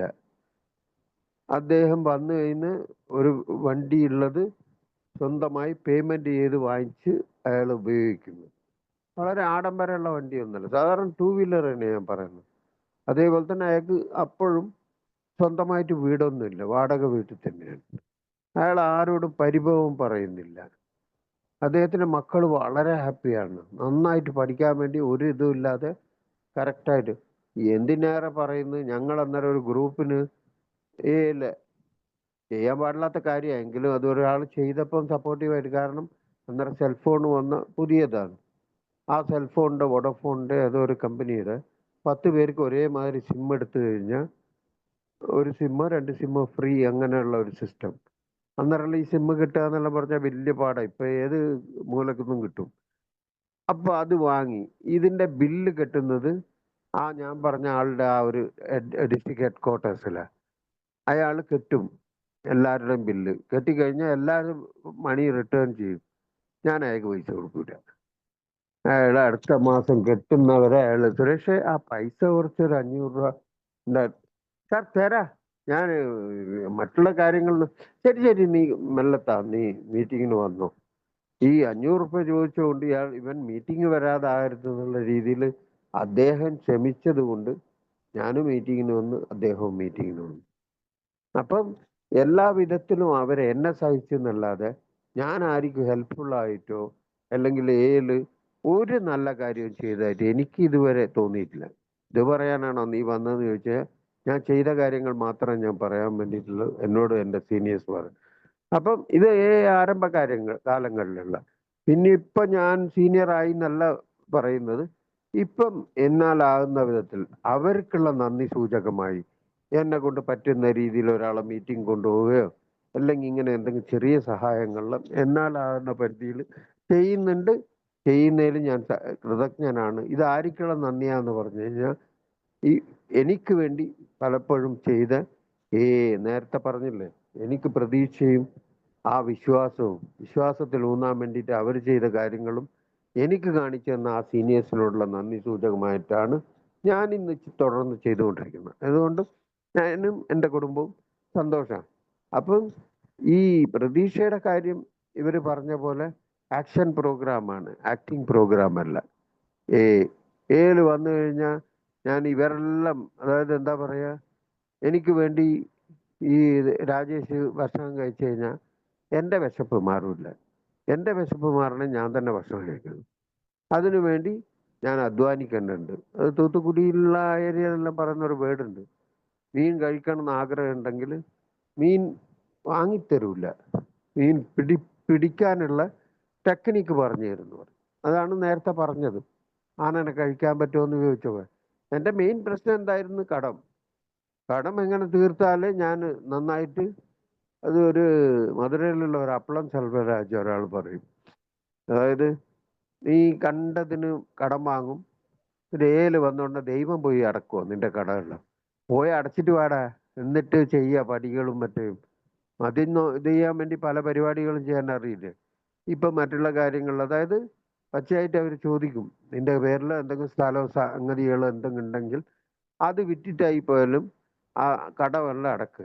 കടം വന്ന് വിഷം കയറുന്ന പോലെ കയറുന്ന പറയാ. അതേക്കാർ പറയുന്ന ഒരു വേർഡുണ്ട് എൻ്റെ പഴമക്കാർ, കടം കൊടുക്കരുത്. ഏ വെരി ഗുഡ്, എനിക്ക് ഇഷ്ടപ്പെട്ട പരിപാടി. കടം കൊടുക്കരുത്, തിരിച്ചു വാങ്ങിയ തിരിച്ചു കൊടുക്കരുത്. എൻ്റെ ഏറ്റവും ഇഷ്ടപ്പെട്ട ഇങ്ങനത്തെ കുട്ടറെ കുറച്ചുണ്ടെങ്കിൽ ഞങ്ങൾ ഒരു സംഘടന രൂപീകരിക്കും. കടം കൊടുക്കരുത് എന്ന് പറഞ്ഞത് എന്താന്ന് പറഞ്ഞാൽ, ഈ വേറൊരിടത്തു നിന്ന് കടം വാങ്ങി ഇനിയൊരാൾക്ക് കൊടുക്കരുത്. ഞാൻ അതാണ് ഒരു 10 വർഷത്തോളം ചെയ്തുകൊണ്ടിരുന്നത്. അതാണ് എൻ്റെ അത് എന്തുകൊണ്ടാണെന്നറിയോ? ഇവർ പറഞ്ഞ ശരിയായ നേർ രീതി അത് കൊണ്ടുപോകാൻ എന്നെ കൊണ്ട് പറ്റിയില്ല. കാരണം ഞാൻ വാങ്ങിയ ആൾക്കാരും അങ്ങനത്തെ ആണ്. എന്നോട് എൻ്റെ ഭാര്യ പറയും, ആൾക്കാർ ഈ എൻ്റെ ഫ്രണ്ട്സ് എല്ലാം ചോദിക്കും, ഈ 10 റുപ്യ പലിശക്ക് നീ പോയി കൈനീട്ടി വാങ്ങുന്നില്ലേ? ഇത് തിരിച്ചു കൊടുക്കാനുള്ള ഉദ്ദേശത്തോടെ തന്നെയാണോ? കാരണം അവർ ബാങ്ക് പലിശ, ബാങ്കിൽ എവിടെയാണ് സ്വർണം വെക്കുന്നുണ്ടെങ്കിൽ പോലും ആവശ്യം കടവും ഈ സാമ്പത്തിക പ്രതിസന്ധിയെല്ലാം കുടിച്ച കൂട്ടർക്ക് മാത്രം വരുന്നല്ല. സാധാരണ കുടുംബം നടത്തുന്ന കൂട്ടർക്ക്, അല്ലെങ്കിൽ ബിസിനസ് നടത്തുന്ന കൂട്ടർക്ക്, അല്ലെങ്കിൽ സാധാരണ മനുഷ്യന്മാർക്ക് എല്ലാവർക്കും വരുന്നതാണ് ഈ പൈസന്റെ പ്രതിസന്ധിയല്ലോ. ഞാനിത് എനിക്ക് മാത്രം ദൈവം ഒരുക്കി വെച്ച കെണിയാണെന്നുള്ളതല്ല ചിന്തിക്കുന്നത്. വേണ്ടാത്ത കാര്യങ്ങൾ ചെയ്യുകയും ചെയ്യും. എന്നിട്ട് അവിടെ പോയിട്ട് ഏക്കാരോട് വന്ന് പറയും എന്നെ അവൻ അങ്ങനെ ആക്കി, ചീത്ത പറഞ്ഞ്, എന്നെ കോർട്ടിൽ കേസ് ഇട്ട്. എൻ്റെ ഒരു സ്പോൺസറോട് അവസാന സമയങ്ങളിൽ ഇപ്പം ഏറ്റവും ലേറ്റസ്റ്റ് ഒരു ഇതിൽ തീർന്നത്, ഒരു കേസ് വലിയൊരു എമൗണ്ടിന് ഇട്ടിട്ട് വന്നപ്പോൾ ഞാൻ എൻ്റെ സ്പോൺസറുടെ അടുത്ത് ഓടിപ്പോയി പറഞ്ഞു, കുറേ വലിയ പൈസക്ക് ഒരു ചീട്ട് കമ്പനിയുടെ അറ്റാച്ച് ചെയ്തിട്ട് കോർട്ടിൽ പൈസ കെട്ടാൻ വേണ്ടി കോർട്ട് ഓർഡർ വന്നിരിക്കുന്നു, എന്താ ചെയ്യുക? ഈ എന്താ ചെയ്യാന്ന് പറയുമ്പോൾ അയാൾ നേരത്തെ പറഞ്ഞില്ലേ, ഞാനൊരു ഉത്തരത്തോടെയാണ് അയാളെ അപ്രോച്ച് ചെയ്യുന്നത്. എൻ്റെ എപ്പോഴും എൻ്റെ ചോദ്യത്തിനുള്ള ഉത്തരം എൻ്റെ കയ്യിൽ തന്നെ ഉണ്ടാവും. ഇത് ചെയ്യരുത് എന്നാ പറയുന്നത്. കാരണം ആ കാര്യങ്ങൾ അത് തന്നെയാണ് ഓപ്പൺ മൈൻഡ് എന്ന് പറയുന്നത്. ഞാൻ ഒരാളുടെ അടുത്ത് ഒരു സംശയം ചോദിക്കുമ്പം അദ്ദേഹം പറയുന്ന ആ കാര്യങ്ങളിൽ എന്തെല്ലാം ഉണ്ട് എന്നുള്ളത് പ്രതീക്ഷയോടെ നിൽക്കണം ഞാൻ. അല്ലാതെ ഞാൻ പ്രതീക്ഷിച്ച ആൻസർ അയാളുടെ അടുത്ത് വരണം എന്നുള്ള ഒരു ക്ലോസ്ഡ് മൈൻഡ് ആകുമ്പം എനിക്കൊന്നും ഉള്ളിൽ പോവില്ല അയാൾ പറയുന്നത്. അപ്പം ഞാൻ ഉദ്ദേശിക്കുന്നത്, അയാൾ എന്നോട് വാ സുരേഷ 10 പേരെ തൂത്തുക്കുടിന്ന് വിളിച്ചിട്ട് പോയി അവനെ നമുക്ക് പോയി വെട്ടിയിട്ട് വരല്ല, അടിച്ചിട്ട് വരാമെന്ന് പറഞ്ഞിട്ടാണ് ഞാൻ പ്രതീക്ഷിക്കുന്നത്. അയാളുടെ അടുത്ത് പോയപ്പോൾ ഇതുകൊണ്ട് തന്നെ സീനിയേഴ്സിൻ്റെ അടുത്ത് ഞാൻ സംസാരിക്കലേ ഇല്ല. ഞാൻ അയാളുടെ അടുത്ത് പോയി നിന്നപ്പോൾ അയാൾ എന്നോട്, സുരേഷ് വഴിയെ പോന്ന ആരും കേസ് കൊടുക്കുകയൊന്നുമില്ലല്ലോ. ഞാൻ പറഞ്ഞില്ല. ഇപ്പൊ സുരേഷിന്റെ പാർട്ട് എന്താ അതില്? ഞാൻ പറഞ്ഞു, ഞാൻ കുറച്ച് പൈസ വാങ്ങിയിരുന്നു, വളരെ ചെറിയ എമൗണ്ടാ. അത് സുരേഷ് തിരിച്ചു കൊടുത്താ? ഇല്ല, തിരിച്ചു കൊടുത്തില്ല. കുറെ പലിശ കൊടുത്തിട്ട് അയാൾക്ക്. പിന്നെ എനിക്ക് പൈസ വേറെ തിരിച്ചു കൊടുക്കും ആരെങ്കിലും? അപ്പൊ അതുകൊണ്ട് തന്നെയാണ് അയാളിപ്പോ ഇത്ര വർഷങ്ങളായപ്പോ അതിന്റെ പലിശ എല്ലാം കൂട്ടിയിട്ട് അയാൾ വേറൊരു വിധത്തിൽ നിന്നെ എങ്ങനെയാ പിടിക്കാൻ പറ്റുക എന്നുള്ള രീതിയിൽ അയാളിപ്പം കോർട്ടിലിട്ട് അയാൾ പൈസ വാങ്ങി. നീ ഒന്ന് ചെയ്. നീ എൻ്റെ അടുത്ത് വന്ന് ഇത് പറഞ്ഞിട്ടൊന്നും ഒരു കാര്യവുമില്ല. നീ ഇക്കാര്യത്തിന് ഒരു ലീഗൽ അഡ്വൈസറെ കാണും, ഒരു അഡ്വക്കേറ്റെയോ അല്ലെങ്കിൽ ആരെയും കാണും. I am helpless. നീ എൻ്റെ സ്പോൺസർ അല്ല, നിന്റെ സ്പോൺസർ പറഞ്ഞത് നിന്നെ ഒരു വിധത്തിലും എനിക്ക് ഹെൽപ്പ് ചെയ്യാൻ പറ്റൂല. I am helpless. നോ പറയേണ്ട കാര്യങ്ങൾക്ക് നോ പറയണമെന്ന് അയാൾ വീണ്ടും പറഞ്ഞു. അയാൾ പോയി. ഞാൻ ഉള്ള ശാപവാക്കും, ഇയാളല്ലേ എന്ത് സീനിയർ, ഇയാളുടെ അടുത്തെല്ലാം വന്ന് കാര്യം പറയാൻ വന്ന് എന്നെ അടിക്കണം. ചെയ്തു വെച്ച കംപ്ലീറ്റ് കാര്യങ്ങൾ ഞാനാണ്.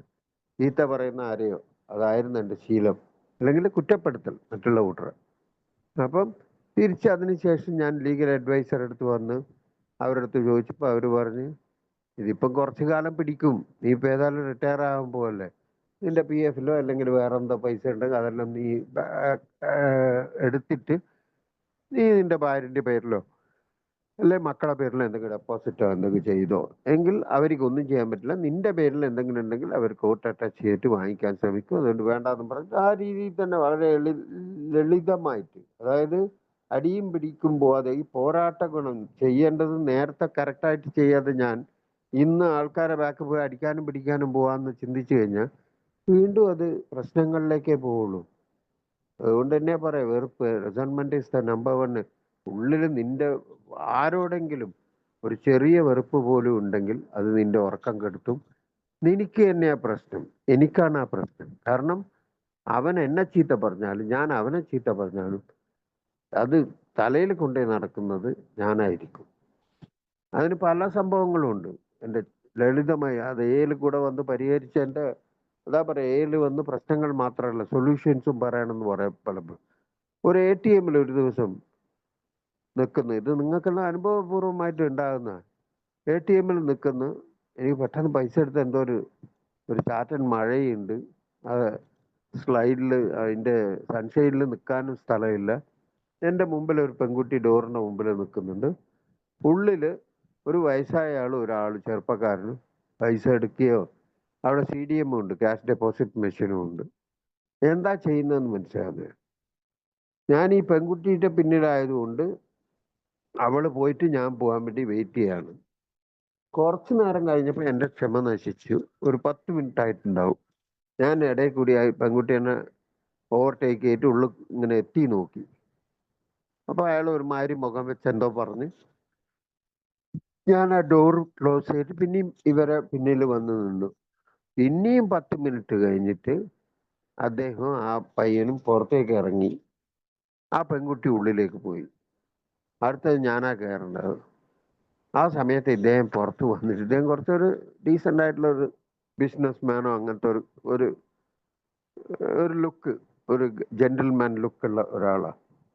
അയാൾ പുറത്ത് വന്നിട്ട് എന്നോട് പറഞ്ഞു, നിങ്ങൾക്ക് ഇങ്ങനെ അർജന്റ് ആണെങ്കിൽ വീട്ടിൽ വെച്ചോ ATM. 20 മിനിറ്റ് വെയിറ്റ് ചെയ്ത് എന്നെ ഇറിറ്റേറ്റ് ചെയ്യുന്ന പോലെ അദ്ദേഹം എന്നോട് പറയുന്ന വാക്കാണ്. ഈ പെൺകുട്ടി ഉള്ളിൽ പോയിരിക്കുന്നു, അവള് കഴിഞ്ഞ് ഞാൻ ഉള്ളിൽ പോകണം. ഞാൻ സാധാരണ മദ്യപാനാസക്ത രോഗി. എനിക്ക് മെമ്പറോ മറ്റേ മെമ്പറിൽ അന്നേരം മറന്നു പോകും. ഇറിറ്റേറ്റ് ചെയ്ത പാട് ഞാൻ അദ്ദേഹത്തിനോട് പറഞ്ഞ്, അതെന്താ നിങ്ങളെ വീട്ടിൽ വെച്ചൂടെ ATM? എന്നോട് എൻ്റെ വീട്ടിൽ വെക്കാൻ പറയുന്നത്, നിങ്ങളല്ലേ ഇത്രയും ടൈം ആക്കിയത്. അപ്പൊക്ക് അയാൾ പ്രകോപിതനായി. ഇപ്പൊ എന്താ ചെയ്യാൻ വേണം, എന്താന്ന് പറഞ്ഞിട്ട് ഒരുമാതിരി രീതിയിൽ. ആ പയ്യൻ വളരെ സൈലന്റ് ആയിട്ട് നിൽക്കുന്നുണ്ട്. ആ പയ്യന്റെ സപ്പോർട്ടിലാ. ഞാനും പൈസ അയാൾ തന്നെയാണ്, എന്നാലും അയാളെ കാട്ടി കുറച്ച് കുറവാന്ന് തോന്നുന്നു. അടുത്ത ഭാഷ അയാളത് മാറി. എൻ്റെത് മാറുന്നതിനെ കാട്ടി മുമ്പേ ഞാനൊരു കാര്യം ചെയ്തു. നന്ദി അത് കാക്കാൻ.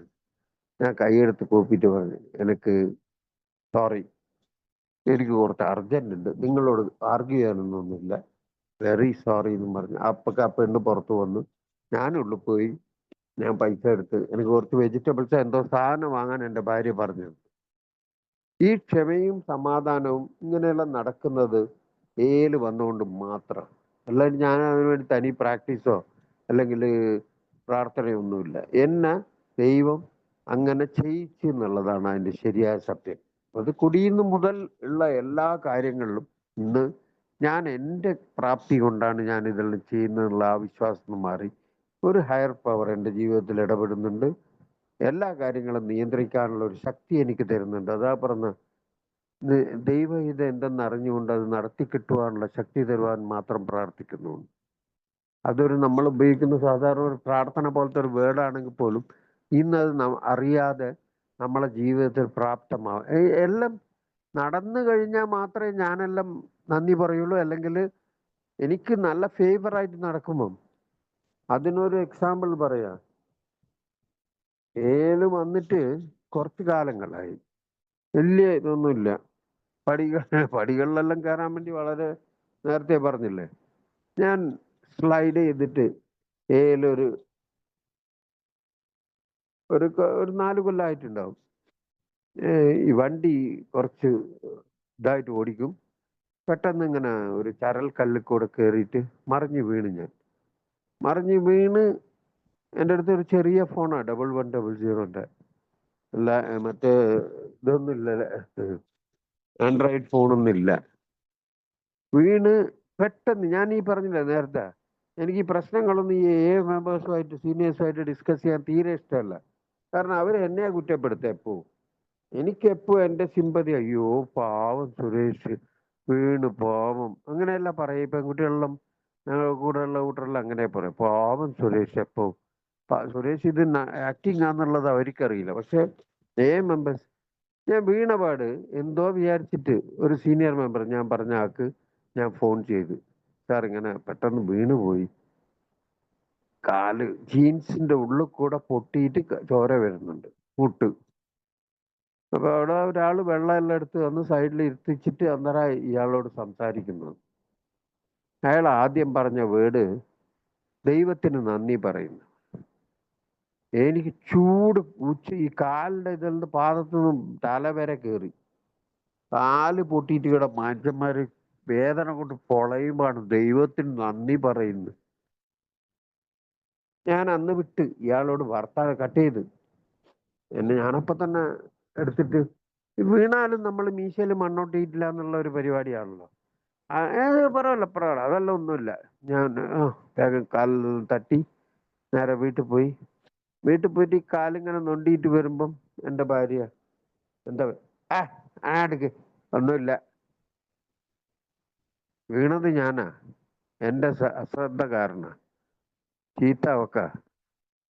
ആ, പോയി ഇരുന്ന്. അപ്പൊ തന്നെ കാലെല്ലാം ഇങ്ങനെ ആക്കിയപ്പോ അവള് പറഞ്ഞു എന്താ വേണ്ട എന്താ. അപ്പൊ ഞാൻ പറഞ്ഞ് കുറച്ച് സമാധാനമായി, കുറച്ച് വെള്ളമെല്ലാം കുടിച്ച് കാല് അയച്ച് ജീൻസ് അയച്ച്, അപ്പൊക്ക് നന്നായിട്ട് പൊട്ടിയിരിക്കുന്നു. ആ ഇതെല്ലാം ഓയിൻമെന്റോ എന്തോ വെച്ച് കുറച്ച് കഴിഞ്ഞപ്പോ ഓഫീസിലേക്ക് പോയി, അത് പോയി. ഈ എന്നോട് പറഞ്ഞില്ല ദൈവത്തിന് നന്ദി പറയാം, ഇയാളെ ഞാൻ കാണാനിരിക്കുകയായിരുന്നു. ഒരു 4-5 ആഴ്ച കഴിഞ്ഞപ്പം, ആഴ്ചയിൽ ഒരു മീറ്റിംഗാ. അപ്പം 4-5 ആഴ്ച കഴിഞ്ഞപ്പോ എവിടുന്നോ ഇയാളെ കണ്ടപ്പോ എനിക്ക് മനസ്സിൽ മറ്റേത് വന്ന്, ദൈവത്തിന് നന്ദി പറയാന്ന്. ഇയാള് വരട്ടെ. അയാളോട് ചോദിച്ചു ഞാൻ, നിങ്ങളെന്താ അന്ന് ഞാൻ ഫോൺ ചെയ്തപ്പം ദൈവത്തിന് നന്ദി പറയാൻ പറഞ്ഞത്? അതേ സുരേഷ, അന്ന് നീ എന്നോട് ഫോൺ ചെയ്തിട്ട് നീ എന്റെ ഹെൽപ്പോ അല്ലെങ്കിൽ എന്തൊക്കെ ചെയ്യുമോ എന്നുള്ള രീതിയിലാണ് നീ പറഞ്ഞത്. ഇത് ആ സമയത്ത് ആ വീഴ്ചയിൽ നിന്റെ തലയിൽ എന്താണ് പറ്റിയെങ്കിൽ എനിക്ക് എന്നോട് സംസാരിക്കാനോ അല്ലെങ്കിൽ ഒരു ആശ്വാസ വാക്ക് പറയാൻ പോലുള്ള ഇത് പറ്റൂലായിരുന്നു. അല്ലെങ്കിൽ ചിലപ്പോ നീ മരിച്ചേ പോയി എന്നുള്ളത് തന്നെ വിചാരിച്ചു. അപ്പൊ അങ്ങനത്തെ ഒന്നും നടക്കാതിരുന്ന കൊണ്ട് ആ സ്പോട്ടിൽ ദൈവത്തിന് നന്ദി പറയാനോ പറഞ്ഞു.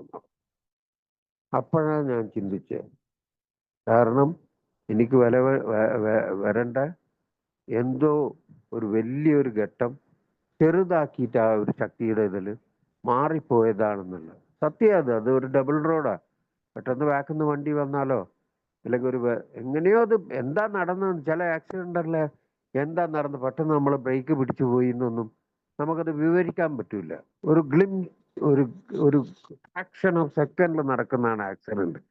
അല്ല എൻ്റെ മെനഞ്ഞാന്നും കൂടെ ഞാൻ എൻ്റെ വൈഫ് ഒരു കടയിൽ പോയപ്പോൾ ഞാൻ കണ്ടിരുന്നു, ഒരു കാറ് പെട്ടെന്ന് സിഗ്നലിന് ബ്രേക്ക് അടിച്ചു, ബാക്കിൽ നിന്ന് വന്ന സ്കൂട്ടിക്കാരൻ കുത്തി കയറിയിട്ട് അടിച്ചിട്ടിട്ട് അമ്മാന്ന് അവൻ തന്നെ താഴെ വീണു. കാറുകാരൻ മറ്റേ AC ക്ലോസ്ഡ് വിൻഡോ ആയതുകൊണ്ട് അയാൾ അറിയുന്ന പോലും ഇല്ല ബാക്കിൽ അടിച്ചത്. അത്രത്തോളം കാഷ്വൽ ആയിട്ടാണുള്ള അയാളോട് വേറെ ആൾക്കാർ തട്ടി പറഞ്ഞ് അയാൾ ഇറങ്ങി നോക്കുമ്പോൾ ബമ്പറെല്ലാം പോയിരിക്കുന്നത് അതെന്തോ. അപ്പൊ ഈ ആക്സിഡന്റ് എന്നെല്ലാം പറയുന്നത് നമ്മളത് ഈ നേരത്തെ പറഞ്ഞ പോലെ കോയിൻസിഡന്റ് എന്നെല്ലാം പറഞ്ഞ പോലെ ഒരു ആക്സിഡന്റ് തന്നെ ആയിരുന്നു വന്നത്. പക്ഷെ ആക്സിഡന്റ് ആയാലും എന്തായാലും ഈ വിശ്വാസം വിശ്വാസം എന്ന് പറഞ്ഞാൽ അതന്നെ പറഞ്ഞത് ദൈവത്തില്. നമ്മളെ ഈ ബിഗ് ബുക്കിലെ ചാപ്റ്ററിൽ ഞാൻ വിചാരിച്ചിരുന്നു ഇതൊരു ആത്മീയ പരിപാടി, ഇതിലെന്താ ഈ അഗ്നോസ്റ്റിക് ഈ നിരീശ്വരവാദികളെ പറ്റിയിട്ടുള്ള. അപ്പൊ അതിന്റെ കാര്യം ഇത് തന്നെയാണ്. എന്നെ പോലത്തെ ഉണ്ട് എന്ന് പറയുമ്പോൾ ഉണ്ട്, ഇല്ലെങ്കിൽ ഇല്ല എന്ന് പറയുന്ന എന്നെ പോലത്തെ ആൾക്കാർക്ക് ഉള്ള ഒരു ചാപ്റ്ററാണത്. കാരണം വിശ്വാസം വെറുതെ വായുകൊണ്ട് പറയുന്നതല്ല വിശ്വാസം. യഥാർത്ഥ വിശ്വാസം എൻ്റെ മനസ്സിലത് ഉറച്ച വിശ്വാസമായിട്ട് വരേണ്ടതുണ്ട്. എങ്കിലേ അത് ഈ വിശ്വാസത്തിന്റെ കാര്യം പറയുമ്പം വിശ്വാസമാണ് അതെല്ലാം എന്നെല്ലാം പറഞ്ഞിട്ടൊരു അഡ്വർടൈസ്മെന്റ് അല്ലോ. അതേപോലെ ഈ വരുമ്പോൾ ഒരു ഇതും ഇല്ല, ഒരു വിശ്വാസവും ഇല്ല. ദൈവവിശ്വാസമല്ല പറയുന്നത്. നന്നാവുന്നുള്ള ഒരു വിശ്വാസമില്ല, ഒരു ഇതും ഇല്ലായിട്ട് കയറി വന്ന് ഞാൻ നന്നായി വർഷങ്ങളിൽ കടന്നു പോകുമ്പോൾ വീണ്ടും മറ്റേതാ വരുന്നത്. ഞാൻ പ്രവർത്തിക്കുന്നു, ഞാൻ കുടിക്കുന്നില്ല, അതുകൊണ്ട് നടക്കുന്നു. ഈ മറ്റേ ദൈവത്തിൻ്റെയും വേറൊരു ശക്തിയുടെ ഒരു പ്രവർത്തനമാണ്. അതുകൊണ്ട് തന്നെയാണ് ഈ വൺ ഡേ അറ്റ് എ ടൈമിൽ ഇവിടെ വന്നിട്ട് എന്നെ കൊണ്ട് മദ്യം മാറ്റി നിർത്താൻ പറ്റുന്നതെന്നുള്ള ആ ലളിതമായ ചിന്തയൊന്നും എന്നിലേക്ക് പോകുന്നേ ഇല്ല. ഞാനാണ് എന്തെല്ലോ ചെയ്യുന്നത് ഇന്നും. ഞാൻ നേരത്തെ കുറെ കുടിച്ച്, ഇപ്പൊ കുടിക്കുന്നില്ല. ഇത് എൻ്റെ മാത്രം കഴിവാണെന്നുള്ള ചിന്തിക്കുമ്പം എൻ്റെ എല്ലാ ആത്മീയതയും നഷ്ടപ്പെടുന്നുണ്ട്. വീണ്ടും കുടിക്കാനുള്ള സാധ്യത കൂടുന്നുണ്ട്. അഹങ്കാരമല്ലേ വരുന്നത്. അതുകൊണ്ട് തന്നെ ഒരു സീനിയർ മെമ്പർ പറയും തിരുനെൽവേലിയിൽ ഈ വരുമ്പം കുറച്ചു കാലം, അതായത് കുറച്ചു കാലം ഈ വന്ന് കുറച്ച് നമ്മൾ നന്നായിട്ട് ഭക്ഷണം കഴിക്കുന്ന അതിന് ഒരു വേർഡ് പറയും, പാൻറ്റും ടൈറ്റ് ആവും, പേഴ്സും ടൈറ്റ് ആവും. കുറച്ച് ഭയങ്കര ആൾക്കാർ കാണുമ്പം എപ്പം നോക്കിയാലും കുടിച്ച് അവിടെ എവിടെയും കിടന്ന എനിക്ക് കിടക്കുന്നതെന്നല്ല, അഴുക്ക് ഡ്രസ്സും ജോലിക്ക് പോവാതെ കടവും വാങ്ങി ചീത്ത വാക്കുകളും പറഞ്ഞിങ്ങനെ നടന്ന എനിക്ക് ഇന്ന് ചായക്കടയിൽ വരുന്നു ചായ കുടിക്കുന്നു, സിഗരറ്റ് ഇങ്ങനെ വലിക്കുന്നു. വരുന്ന കൂട്ടരോടെല്ലാം ഞാനിപ്പോൾ എയിൽ പോകുന്നുണ്ടെന്ന് പ്രസിദ്ധപ്പെടുത്തുന്നു. ഒരു അറ്റൻഡൻസും പോലും ഷോർട്ടേജ് ഇല്ല. ഡെയിലി ജോലിക്ക് പോകുന്നുണ്ട്. ജോലിയിൽ ഞാൻ 5 മണിയുള്ള ഞാൻ 5 മണിക്ക് 4:30 കാർഡ് അടിക്കാൻ വേണ്ടി നിന്നിട്ട് ചീട്ട് കളിക്കാൻ ഓടുന്ന ഞാൻ ഇന്ന് അതിന് പോകുന്നില്ല. കറക്റ്റായിട്ട് 6 7 മണി ആയാലും ഞാൻ ജോലിയിൽ ഇതാണ്. അത് കഴിഞ്ഞിട്ട് ഞാൻ മീറ്റിങ്ങിന് പോകുന്നു. അപ്പം മാറ്റങ്ങൾ മറ്റുള്ളവർ ശ്രദ്ധിക്കപ്പെടുന്നുണ്ട്. അത് ഇതെല്ലാം എന്താ നടക്കുന്നതെന്നുള്ള എനിക്ക് തന്നെ ഇതെല്ലാം എൻ്റെ കഴിവാന്നാണ് ഞാൻ ചിന്തിക്കുന്നത്. എൻ്റെ മാത്രം കഴിവ്. ഞാൻ ആരാ മോൻ? ഞാൻ അധികവും പറയുന്നൊരു വേർഡുണ്ട്, ഞാൻ ആരാ മോൻ, എനിക്ക് ഞാനിത് ഇത് തന്നെയാണ്. അതായത് അയാൾ പറഞ്ഞത് തിമിര് വരുന്ന പറഞ്ഞു. അത് ഇങ്ങനെ വരുമ്പം എല്ലാം ഞാൻ എന്നെ കൊണ്ട്, അതായത് രാവിലെ എഴുന്നേക്കാൻ പറ്റുന്നു, വാക്കിങ്ങിന് പോകാൻ പറ്റുന്നു, കുളിക്കാൻ പറ്റുന്നു, പല്ല് തേക്കാൻ പറ്റുന്നു. വീട്ടിൽ ചുട്ട ദോശ കുറച്ച് ഉപ്പ് കുറഞ്ഞു പോയാലും സാമ്പാറിൽ വളരെ സൗഹൃദമായി ഒഴിച്ചു കൂട്ടിയിട്ട് കുറച്ച് ഉപ്പിട്ടാ നന്നായെന്ന് പറഞ്ഞ് ഭാര്യയോട് കച്ചറ കൂടാതെ ഉച്ചക്ക് എന്താ വേണ്ട, അല്ലെങ്കിൽ എന്തെങ്കിലും വാങ്ങാൻ പൈസ വേണോ ചോദിച്ച് കൊടുത്തിട്ട് ജോലിക്ക് പോയി വായി നാറ്റം ഇല്ലാതെ അവിടെ ആര് പറഞ്ഞാലും ആരോടും ഭയപ്പെടാതെ വളരെ ഒബീഡിയൻ്റ് ആയിട്ട് വളരെ സിൻസിയറായി നിന്ന് ജോലി ചെയ്യുന്നു. ഈ സമയങ്ങളിൽ എന്നോട് സാധാരണക്കാർ ചോദിക്കുന്ന ഒരു ചോദ്യമുണ്ട്, സാധാരണ എംപ്ലോയീസ് എല്ലാം നീ ഇങ്ങനെ നന്നായി നടന്നു കഴിഞ്ഞാൽ ഞങ്ങളെ കാര്യം എന്താവുന്ന ചോദിച്ചു. എൻ്റെ കൂടെ ഇപ്പോഴാണ് അവൻ റിട്ടയർ ആയത്. അവൻ എന്നോട് സീരിയസ് ആയിട്ട് ചോദിച്ചതാ, നിന്നെപ്പോലത്തെ ഇങ്ങനെ തെണ്ടി നെമ്മാടിയായിട്ട് നടന്ന ഒരാള് ഇന്ന് കറക്റ്റ് ടൈമിന് വന്ന് പഞ്ച് ചെയ്ത് പറയുന്ന കാര്യങ്ങളിൽ അവരെക്കാട്ടി മുമ്പേ, അവർ പറയുന്നതിനെക്കാട്ടി മുമ്പ് നീ ചെയ്ത് ജോലി തീർത്ത് നീ ഇങ്ങനെ നല്ല പേര് വാങ്ങിയ ഞാനല്ല. അയാള് ഞാൻ ഉദ്ദേശിക്കുന്ന ആള് അല്ല, എൻ്റെ കൂട്ടുകാരൻ ടീറ്റോട്ടലറാ. ഒരു സിഗരറ്റോ ബീഡിയോ ഒന്നും വലിക്കാത്ത ഒരു മനുഷ്യൻ, മധുരക്കാരനാണ്, ഇന്നും ഉണ്ട്. അദ്ദേഹം തൂത്തുക്കുടി തന്നെ ആയിരുന്നു ഞങ്ങളുടെ കൂടെ. അദ്ദേഹം എന്നോട് വളരെ സങ്കടത്തോടെ ചോദിച്ച കാര്യമാണ്. കാരണം മദ്യപാനാസക്തനായ എന്നെ പോലത്തെ ഒരാളെ വെച്ച് പലരും പല നന്മകളും ഉണ്ടായിട്ടുണ്ട് എന്നുള്ള അന്നാ എനിക്ക് മനസ്സിലായത്. കാരണം നന്മ എന്ന് പറഞ്ഞാൽ ഒന്ന് ആരോ പറയും ഈ ഇതില്, ഞാൻ എന്തിനാ ഈ വേണ്ടായിട്ട് കുടിക്കുന്നതെന്ന് പറഞ്ഞു. കുടിക്കുന്നതൊന്നും വേസ്റ്റ് അല്ല.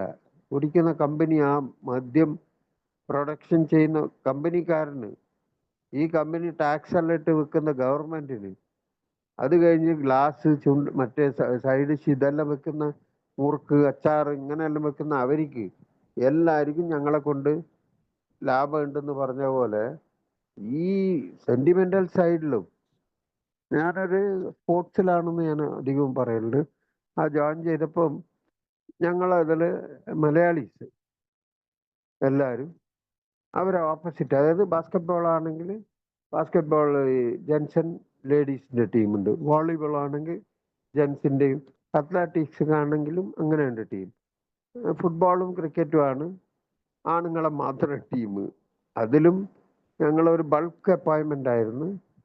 എല്ലാവരും സെറ്റിലാകാൻ വേണ്ടിയിട്ട് ഈ ടൂറ് പോകുമ്പം ലവ് ചെയ്തിട്ട് അവരവരവരുടെ പാർട്ട്നേഴ്സിനെ ഫിക്സ് ചെയ്തിട്ട് എല്ലാവരും കല്യാണം കഴിച്ച്. ഈ സമയത്ത് ഞാൻ മദ്യപിക്കുന്ന സമയമാണ്, എനിക്ക് കല്യാണം ആയിട്ടില്ല. ആ സമയത്തെല്ലാം ഞാൻ പറയുന്നൊരു വേർഡുണ്ട്, ഓ ഭാര്യനെ ജോലിക്ക് അയച്ചിട്ട് സമ്പാദിക്കുന്ന ഇവനല്ല എന്താണ്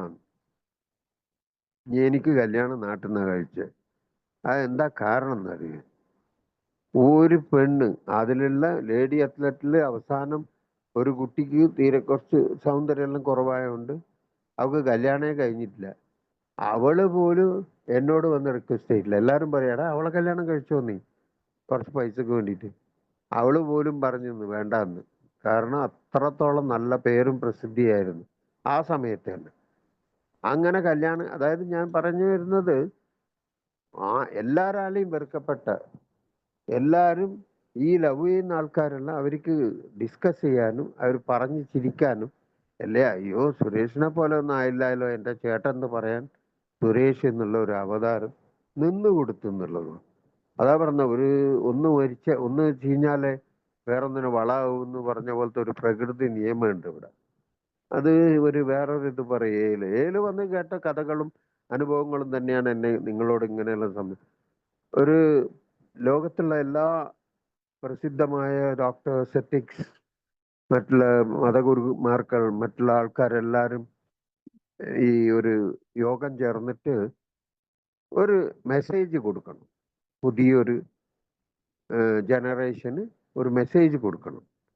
അതാണ് അവരെ ഇത്. അവർ രാമായണം, ഭാഗവതം, മറ്റേ ഖുറാൻ, മറ്റുള്ള എല്ലാ ആത്തിച്ചൂടി മുതൽ ബുക്കുകളെല്ലാം ഇങ്ങനത്തെ സയൻസ് ആയാലും മറ്റേ ആത്മീയ ഗ്രന്ഥങ്ങളായാലും എല്ലാം റെഫർ ചെയ്ത് 2 വർഷത്തോളം ആ റിസർച്ച് നടത്തുമെന്നാണ് പറഞ്ഞ്. ഇത് നടന്ന സംഭവമാണ്. അത് എവിടെയോ വെച്ച അതിൻ്റെ ഒരു യൂണിവേഴ്സിറ്റിയിൽ അവസാനം അവർ കൊടുത്ത 2 മെസ്സേജ്, ഈ ലോകത്തിൽ ഒന്നും നിരന്തരമല്ല, ലോകത്തിൽ ഒന്നും പുതിയതായിട്ടുണ്ടാകുന്നില്ല. ഇതായിരുന്നു അവർ കൊടുത്ത മെസ്സേജ്. അപ്പൊ ആ രീതിയിൽ തന്നെ ഈ പ്രകൃതിയും നമ്മൾ ഈ ആത്മീയ ബന്ധങ്ങളും നമ്മളെ തമ്മിലുള്ള ഒരു കണക്ഷൻസ് ഉണ്ട് എല്ലാത്തിനുമായിട്ട്. ആരോ പറഞ്ഞ പോലെ മഴ പെയ്ത് അത് പോയി കടലിൽ ചേർന്ന് എന്ന് പറഞ്ഞ പോലെ ഇങ്ങനെ പോകുന്ന ഒരു റൊട്ടീനുണ്ട്. ആ റൊട്ടീനിൽ ഞാൻ എന്നുള്ള ഒരു മദ്യപാനാസക്ത രോഗീനെ ഉണ്ടാക്കിയിട്ട് അതിനെ കൊണ്ട് പലതും നഷ്ടങ്ങളും ലാഭങ്ങളും. ഇന്ന് ഞാൻ മദ്യപിച്ച് അങ്ങനത്തെ രീതിയിൽ നടന്ന ഞാൻ ഇന്ന് നന്നാകുമ്പോഴാണ് എനിക്ക് എൻ്റെ ഭാര്യയ്ക്കോ അല്ലെങ്കിൽ വേറുള്ള ആൾക്കാർക്ക് അതൊരു കമ്പാരേറ്റ്, ഇത്ര നല്ല. എൻ്റെ ഭാര്യ പറയും, ഇപ്പൊ ഉള്ള ഫ്ലാറ്റിൽ, ഞങ്ങൾ നിൽക്കുന്ന ഫ്ലാറ്റിൽ വളരെ മാന്യനാ, അയ്യോ എന്ത് നല്ല മനുഷ്യനാ അദ്ദേഹം.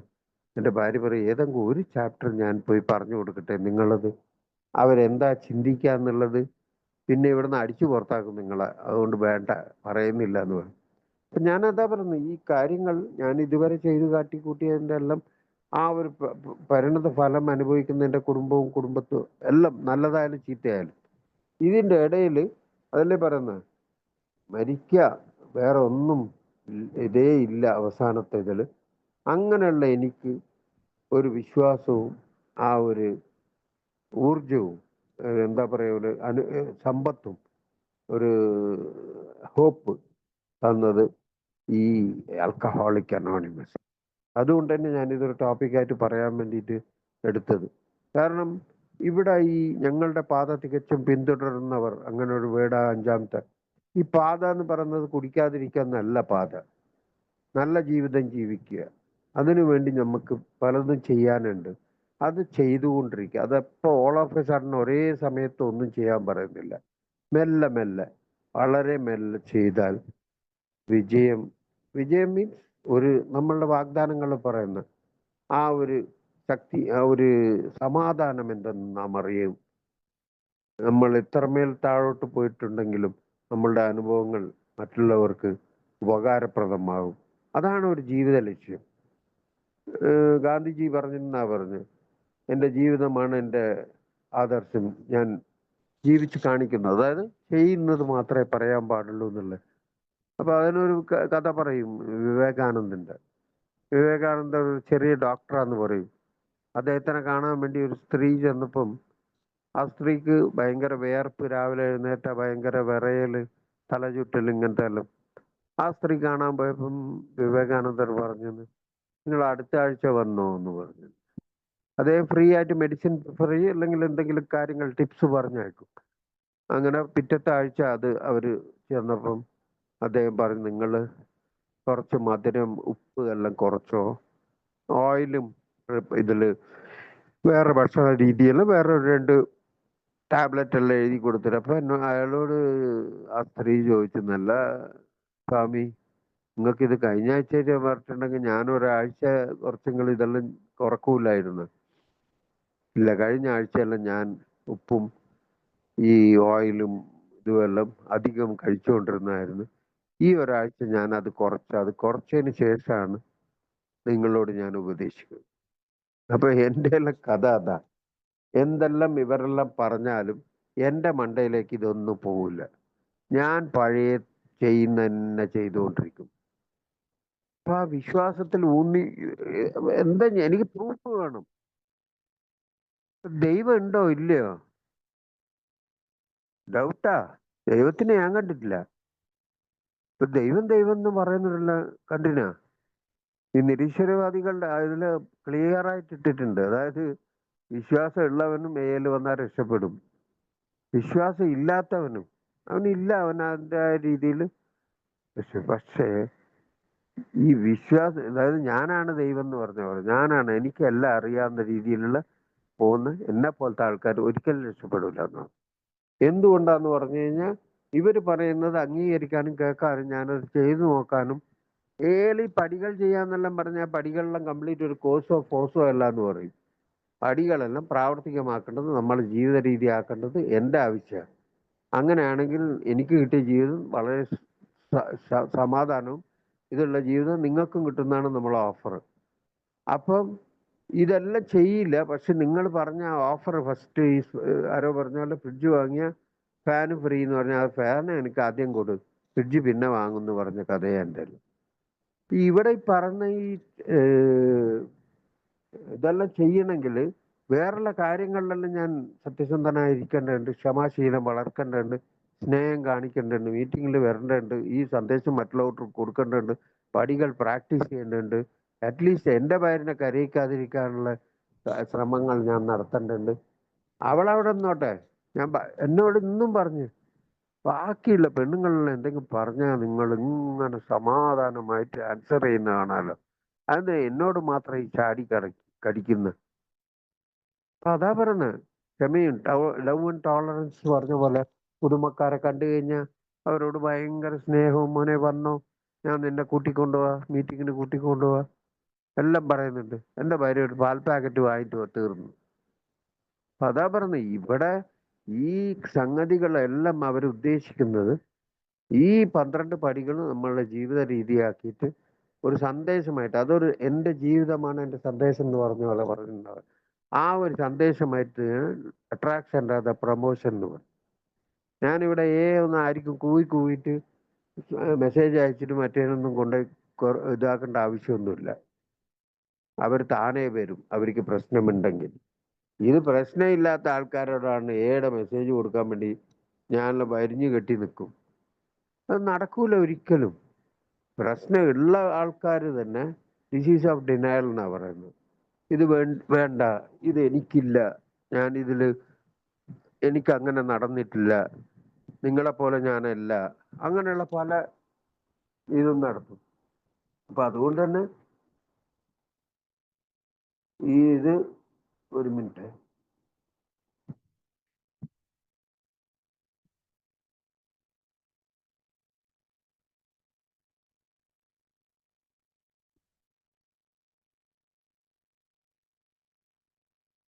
സോറി, കുറച്ച് വെള്ളം കുടിച്ച.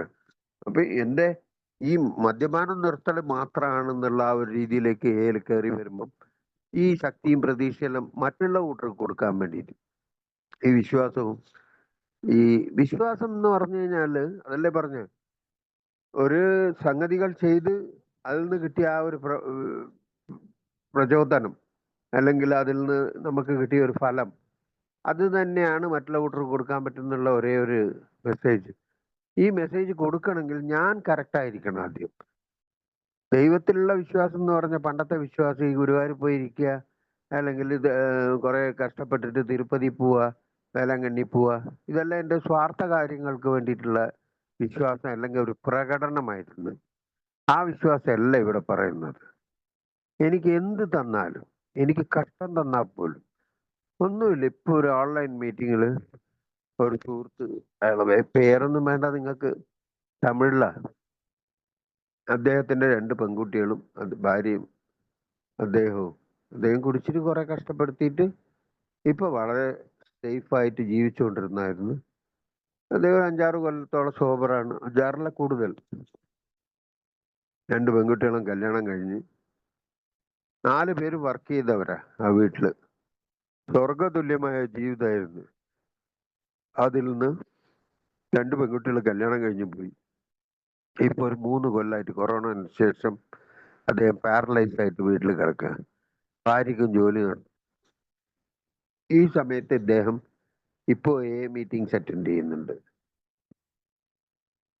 അദ്ദേഹത്തിന് അധികം ഷെയർ ചെയ്യാനൊന്നും പറ്റില്ല. ഷെയർ ചെയ്ത് കഴിഞ്ഞാൽ കരച്ചൽ, ഈ വിഷമങ്ങള്. പക്ഷെ പ്രാർത്ഥന, ആദ്യത്തെ പ്രാർത്ഥന അവസാനത്തെ പ്രാർത്ഥന അദ്ദേഹം ചൊല്ലും. അദ്ദേഹം പലപ്പോഴും ദൈവം നമ്മളെ വഴി നടത്തും. ഒരു വരുമാനവും ഇല്ല. 2 മക്കളെ കല്യാണം, പെൺകുട്ടികൾ കല്യാണം അയച്ചു കൊടുത്താൽ അവരും വലിയ ബെൽറ്റഡ് ഒന്നുമല്ല. എങ്കിലും അവർ സഹായിക്കുന്നുണ്ട് അവരെ കൊണ്ടാകുന്ന വിധത്തിൽ. 3 കൊല്ലത്തോളം ഒരു പാരലൈസ് ആയി കിടക്കുന്ന ആൾ ഇന്നും ഏത് വിശ്വാസത്തോടെ എല്ലാം ശരിയാവുന്നു പറഞ്ഞു വരികയാണെങ്കിൽ പിന്നെ അതിനെക്കാട്ടിയും കൂടുതൽ വിശ്വാസം എന്താ? അപ്പൊ അതാ പറഞ്ഞത്, ഞാൻ ഈ കാരണങ്ങൾ ഒരു അനുഭവങ്ങളിലൂടെ കിട്ടുന്ന ആ വിശ്വാസവും ഇതുമെങ്കിലും വളർത്തിയെടുക്കാൻ ഞാൻ ഇവിടെ പ്രസന്റ് ഇതിൽ വന്നില്ലെങ്കിൽ എനിക്കാ നഷ്ടം. ഞാൻ വിചാരിക്കുന്ന പോലെ ഈ കോടിക്കണക്കൊന്നും കിട്ടൂല. പക്ഷെ എൻ്റെ ആവശ്യങ്ങൾക്കുള്ളത് അതത് സമയത്ത് ആ ശക്തി എനിക്ക് തരുന്നുള്ള ഒരു വിശ്വാസമെങ്കിലും എനിക്ക് വേണം. അത് എൻ്റെ സിമ്പിളായിരിക്കണം, വളരെ എളിമയായിട്ട് തന്നെ ഞാനത് എടുക്കണം. ഞാൻ ചോദിക്കുന്ന കാര്യങ്ങൾ ഇപ്പം ഞാൻ നേരത്തെ പറഞ്ഞില്ലേ, 10-ാം തീയതി ഞാൻ പോകുന്നുണ്ട്, മെഡിക്കലിൽ മോളെ അടുത്തേക്ക് പോകുന്നുണ്ട്. ഞാനിതൊന്നും സ്വപ്നത്തിൽ പോലും കരുതാത്ത കാര്യമായിരുന്നു. അമേരിക്ക സിനിമയെ കണ്ടിരുന്നു, മതി. കണ്ടുകൊണ്ട് മാത്രം ഇപ്പൊ ഒന്നും വലിയൊരു ഇതൊന്നും നടക്കാനൊന്നും പോകുന്നില്ല. അല്ലെങ്കിൽ ഞാൻ പോയി അമേരിക്ക പോയി അമേരിക്കയിലുള്ള ഏകാരൊന്നും തിരുത്താനും മാറ്റാനൊന്നും പോകുന്നില്ല. ഞാൻ പോകുന്ന എൻ്റെ മോളെ കാണാൻ. ആ സമയത്ത് എന്തെങ്കിലും മീറ്റിംഗ് എന്തെങ്കിലും അറ്റൻഡ് ചെയ്യാൻ എന്നോട് ഇവിടെയുള്ള പഴമക്കാർ പറഞ്ഞത്. കാരണം അവർക്കും വേറെയും കുറെ അനുഭവങ്ങളും ഉണ്ട്. അമേരിക്ക പോയിട്ട് ഒരാൾ കുറെ കൊല്ലം ഉള്ള ആള് ഫ്ലൈറ്റിൽ കുടിച്ചു പോയി തിരിച്ചു വന്ന് റിലാപ്സ് ആയിട്ട് ഭയങ്കര കഷ്ടപ്പെട്ട് ഇപ്പൊ മേൽ തന്നെ ഉണ്ട്. അപ്പൊ ആ അനുഭവമുള്ള അവര് തന്നെ, അതുകൊണ്ട് തന്നെ പറയുന്ന അനുഭവവും ശക്തിയും പ്രതീക്ഷയാണ്. ഇവരെ അനുഭവിച്ചതിന് ശേഷം കഷ്ടപ്പെടുമ്പോൾ അല്ലെങ്കിൽ നന്നാവുമ്പോൾ അത് ആ രീതിയിൽ തന്നെ അവർ പ്രസന്റ് ചെയ്യുമ്പോൾ അതിൽ നിന്ന് നല്ലത് ചീത്ത എന്താ വേണ്ടാത്തത് ഞാനാണ് തിരിച്ചറിഞ്ഞെടുക്കേണ്ടത്. അല്ലാണ്ട് എല്ലാം ബ്ലൈൻഡായിട്ട് ആൾക്കാർ പറഞ്ഞ് അവർ അങ്ങനെ നടന്ന് ഇവര് ആരോ പറഞ്ഞ പോലെ തൂത്തുക്കുടി GH ഞങ്ങൾക്കൊരു സെഷൻ ഉണ്ട് ബുധനാഴ്ച തന്നെ. ഉച്ചകളിൽ ഒരു അവിടെയുള്ള അഡ്മിറ്റഡ് പേഷ്യന്റിനെ പോയി അവിടെ ഒരു മീറ്റിംഗ് പോലെ ചെയ്തിട്ട് അവരെ കണ്ട് സംസാരിച്ചിട്ട് വരുന്നത്. അവിടെ ഒരു സാധാരണ ഒരു രോഗിനോട് ഒരു കല്യാണം കഴിക്കാത്ത ഞാൻ ഇങ്ങനെ അമേരിക്ക പോകുന്നുണ്ട്, എൻ്റെ മോളുണ്ട് അവിടെ എന്നെല്ലാം പറഞ്ഞപ്പോൾ അവസാനം വരുമ്പോൾ ആ ഒരു ചെക്കനെ, പാവം ചെക്കൻ, അവൻ എന്നോട് ചോദിച്ച ഒരു ചോദ്യമുണ്ട്, വന്നു കഴിഞ്ഞാൽ അമേരിക്ക കൊണ്ടുപോകുന്ന ചോദിച്ചാൽ. അപ്പോൾ ഈ വാഗ്ദാനങ്ങളും ഇതുമെല്ലാം പറയുമ്പോൾ നമ്മൾ വളരെ കെയർഫുള്ളും ആയിരിക്കണം. ഈ പ്രതീക്ഷയും ഇതുമെല്ലാം കൊടുക്കുമ്പം അത് തന്നെ പറഞ്ഞ് വേറൊരു ഇൻസിഡന്റും പറയും. വന്നു ഒരാൾ പുതിയതായിട്ട് വന്ന് അയാൾ പറഞ്ഞു എനിക്ക് കല്യാണമൊന്നും ആയിട്ടില്ല. അപ്പൊ ആ പഴമക്കാർ അതെല്ലാം ശരിയാവും, എല്ലാം നടക്കും. അപ്പൊ ഇയാൾ വിചാരിച്ച് ഇയാൾ നടത്തും തോന്നുന്നു. 6 മാസം കഴിഞ്ഞപ്പോൾ ഞാനിത് പറഞ്ഞതാണ് ഇവിടെ. 6 മാസം കഴിഞ്ഞപ്പോൾ അയാളോട് പറഞ്ഞു, 6 മാസമായി ഞാൻ വരുന്നു, പെണ്ണൊന്നും പെണ്ണ് നോക്കാനോ? ശരി നീ വാ, വന്നോണ്ടൊക്കെ നടക്കും. അപ്പൊ 1 വർഷമായി. ആ ടോക്കൺ ഇടുമ്പോഴെല്ലാം മറ്റേയാളെ തന്നെ വിളിച്ചു, സീനിയറിനെ വിളിച്ച് എല്ലാം കഴിഞ്ഞ് ഫംഗ്ഷൻ കെട്ടിപ്പിടിച്ച് പോകുമ്പം പറഞ്ഞു, സാറേ 1 വർഷമായി. ഇപ്പൊ അയാൾക്ക് ദേഷ്യം വന്നെന്ന് പറഞ്ഞു. അയാൾ പറഞ്ഞു, ഞാൻ എന്താ പെണ്ണ് നോക്കുന്ന ബ്യൂറോ? ഇവിടെ അതൊന്നും നടത്തുന്നൊന്നുമില്ല, നീ പോയി വേറെ കുടുംബക്കാരോട് ആരോട് അതുപോലെ ആരോടെങ്കിൽ എന്തെങ്കിലും പ്രതീക്ഷ ഇതെല്ലാം കൂടുതൽ ഞങ്ങൾക്ക് ജോലി ശരിയാക്കി തരാം, മറ്റേത് അങ്ങനത്തെ വാഗ്ദാനം ഡൂസ് ആൻഡ് ഡോൺസ് എന്ന് പറഞ്ഞിട്ടൊരു ഡേ ഉണ്ട് പാംലെറ്റേ നമുക്ക്.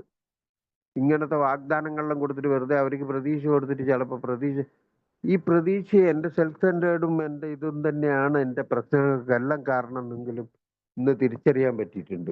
അതായത് ഞാൻ വിചാരിക്കുമ്പോൾ എല്ലാം നടക്കണം. എൻ്റെ മോക്ക് ഭരണം നോക്കുന്ന അതൊരു നല്ലൊരു IT ഫീൽഡിലുള്ള വലിയ ശമ്പളമുള്ള ഒരു ഒറ്റ മോൻ, നല്ല കുടുംബത്തിലുള്ള നടക്കുന്ന കഥയത്. ഈ പ്രതീക്ഷ എൻ്റെ മോളും വെക്കുന്നെന്നുള്ളതാണ്. ഈ പ്രതീക്ഷയുടെ കാരണം കൊണ്ട് എന്താ, അല്ലെങ്കിൽ പ്രതീക്ഷ എന്നുള്ള എക്സ്പെക്ടേഷൻ അത് വെക്കുമ്പം സാധാരണ ആൾക്കാരെല്ലാം ശരിയാകുന്നില്ല, സൂട്ടാകുന്നില്ല. അവള് ജസ്റ്റ് ഇത് ശരിയാവില്ല, ഇത് ഒരു മറ്റേയൊക്കെ അതാ പറയുന്ന ആ ഒരു അപ്രോച്ച് എപ്പോഴും പോസിറ്റീവ് അപ്രോച്ച് ആകുമ്പോൾ മാത്രമേ നമ്മളെ കാര്യങ്ങൾ സ്മൂത്ത് ആയിട്ട് പോകുന്നുള്ളൂ. എല്ലാം ഓൾ ഫോർ ഗുഡ് എന്നാ പറഞ്ഞു, എല്ലാം നന്മയ്ക്ക്. ആ ഒരു ഇതിൽ പോസിറ്റീവിൽ എടുത്തു കഴിഞ്ഞാൽ നമ്മളുടെ എല്ലാ കാര്യങ്ങളും സ്മൂത്ത് ആയിട്ട് പോകും. അല്ലെങ്കിൽ എല്ലാത്തിനും ഈ ഡിസ്കണ്ടന്റ്, എന്താ ഇത് ചട്നിയാ സാമ്പാറില്ലേ. എൻ്റെ വീട്ടില് ചോറ് വെക്കുമ്പം എന്നോട് അധികം ഭാര്യ പറയും, ഉള്ളത് വീട്ടിൽ മര്യാദയ്ക്ക് ആത്മീയത നമ്മളെ പറയുന്നതും കാര്യത ഉള്ളത് കൊണ്ട് ലളിതമായി നന്ന സന്തോഷം. ഈ സന്തോഷം എന്ന് പറഞ്ഞാൽ ചിക്കൻ ബിരിയാണി കഴിച്ചാൽ മാത്രം സന്തോഷം. സാധാരണ ചോറും കറിയാകുമ്പോൾ മുഖം ഇങ്ങനെ നോക്കിയിട്ട് വേറെ എന്താ ഒരു ഓംലെറ്റ് ഇട്. അപ്പം ഇട്ട് കൊടുക്കുമ്പോൾ എൻ്റെ ഭാര്യനോട് എൻ്റെ മോള് പറയും, ഞങ്ങൾക്ക് ചോറ് വരെ ഉണ്ടായിട്ടില്ല മര്യാദയ്ക്ക് തിന്നാൻ വേണ്ടി. ഓംലെറ്റ് ഇട്ടുകൊടു മാപ്പിളക്ക്. ഇത് പറയുന്നത് തമാശയായിട്ട് പറയാ, എങ്കിലും പറയാ. എല്ലാത്തിനും ഒരു കുറ്റം കണ്ടുപിടിക്കലും ഒരു ഇതിലും പോയി കഴിഞ്ഞാൽ നമ്മൾ തന്നെ നമ്മളെ ഒരു എന്താ പറയാ ഒരു വളർച്ച. എനിക്ക് കാറ് കിട്ടിയിട്ടില്ല, എനിക്ക് ഡബിൾ സ്റ്റോറേജ് ബിൽഡിംഗ് ഉണ്ടാക്കാൻ പറ്റിയില്ല. ആ മറ്റവരെല്ലാം നോക്ക് ഇപ്പൊ വന്നത്, അപ്പൊക്കെ എല്ലാം കിട്ടിയവന്. പിന്നെ അത് വേറെ കമ്പാരിസൺ, അസൂയ കുശുമാറ്റ് എല്ലാം പറയുന്നത് ഇത് ഏലുള്ള ഈ രോഗത്തിന്റെ നെക്സ്റ്റ് ഇതാണത്. അതിനു വേണ്ടി എന്നെ ഞാൻ എൻ്റെ വിശ്വാസവും തൃപ്തിയും എൻ്റെ അതാ പറഞ്ഞ തൃപ്തി, എനിക്ക് മതി. ഇതാണ് ആത്മീയതയുടെ ഏറ്റവും വലിയ ഉച്ചഘട്ടം എന്നാണ്. ഇന്ന് കിട്ടിയതിന് എല്ലാത്തിനും നന്ദി, സന്തോഷം. ഇതിൽ കൂടുതൽ എന്താ വേണ്ട എനിക്ക്? ഈ ഒരു ചിന്തയിൽ കൂടെ പോകുമ്പം എനിക്ക് ആ ഫ്രസ്ട്രേഷൻ ഉണ്ടാവില്ല, ആരോടും വെറുപ്പുണ്ടാവില്ല, ദേഷ്യം ഉണ്ടാവില്ല, ഒന്നും ഉണ്ടാവില്ല. സന്തോഷമായിട്ട് ഞാൻ ഈ പ്രോഗ്രാമിൽ കൂടെ പോകാൻ പറ്റും.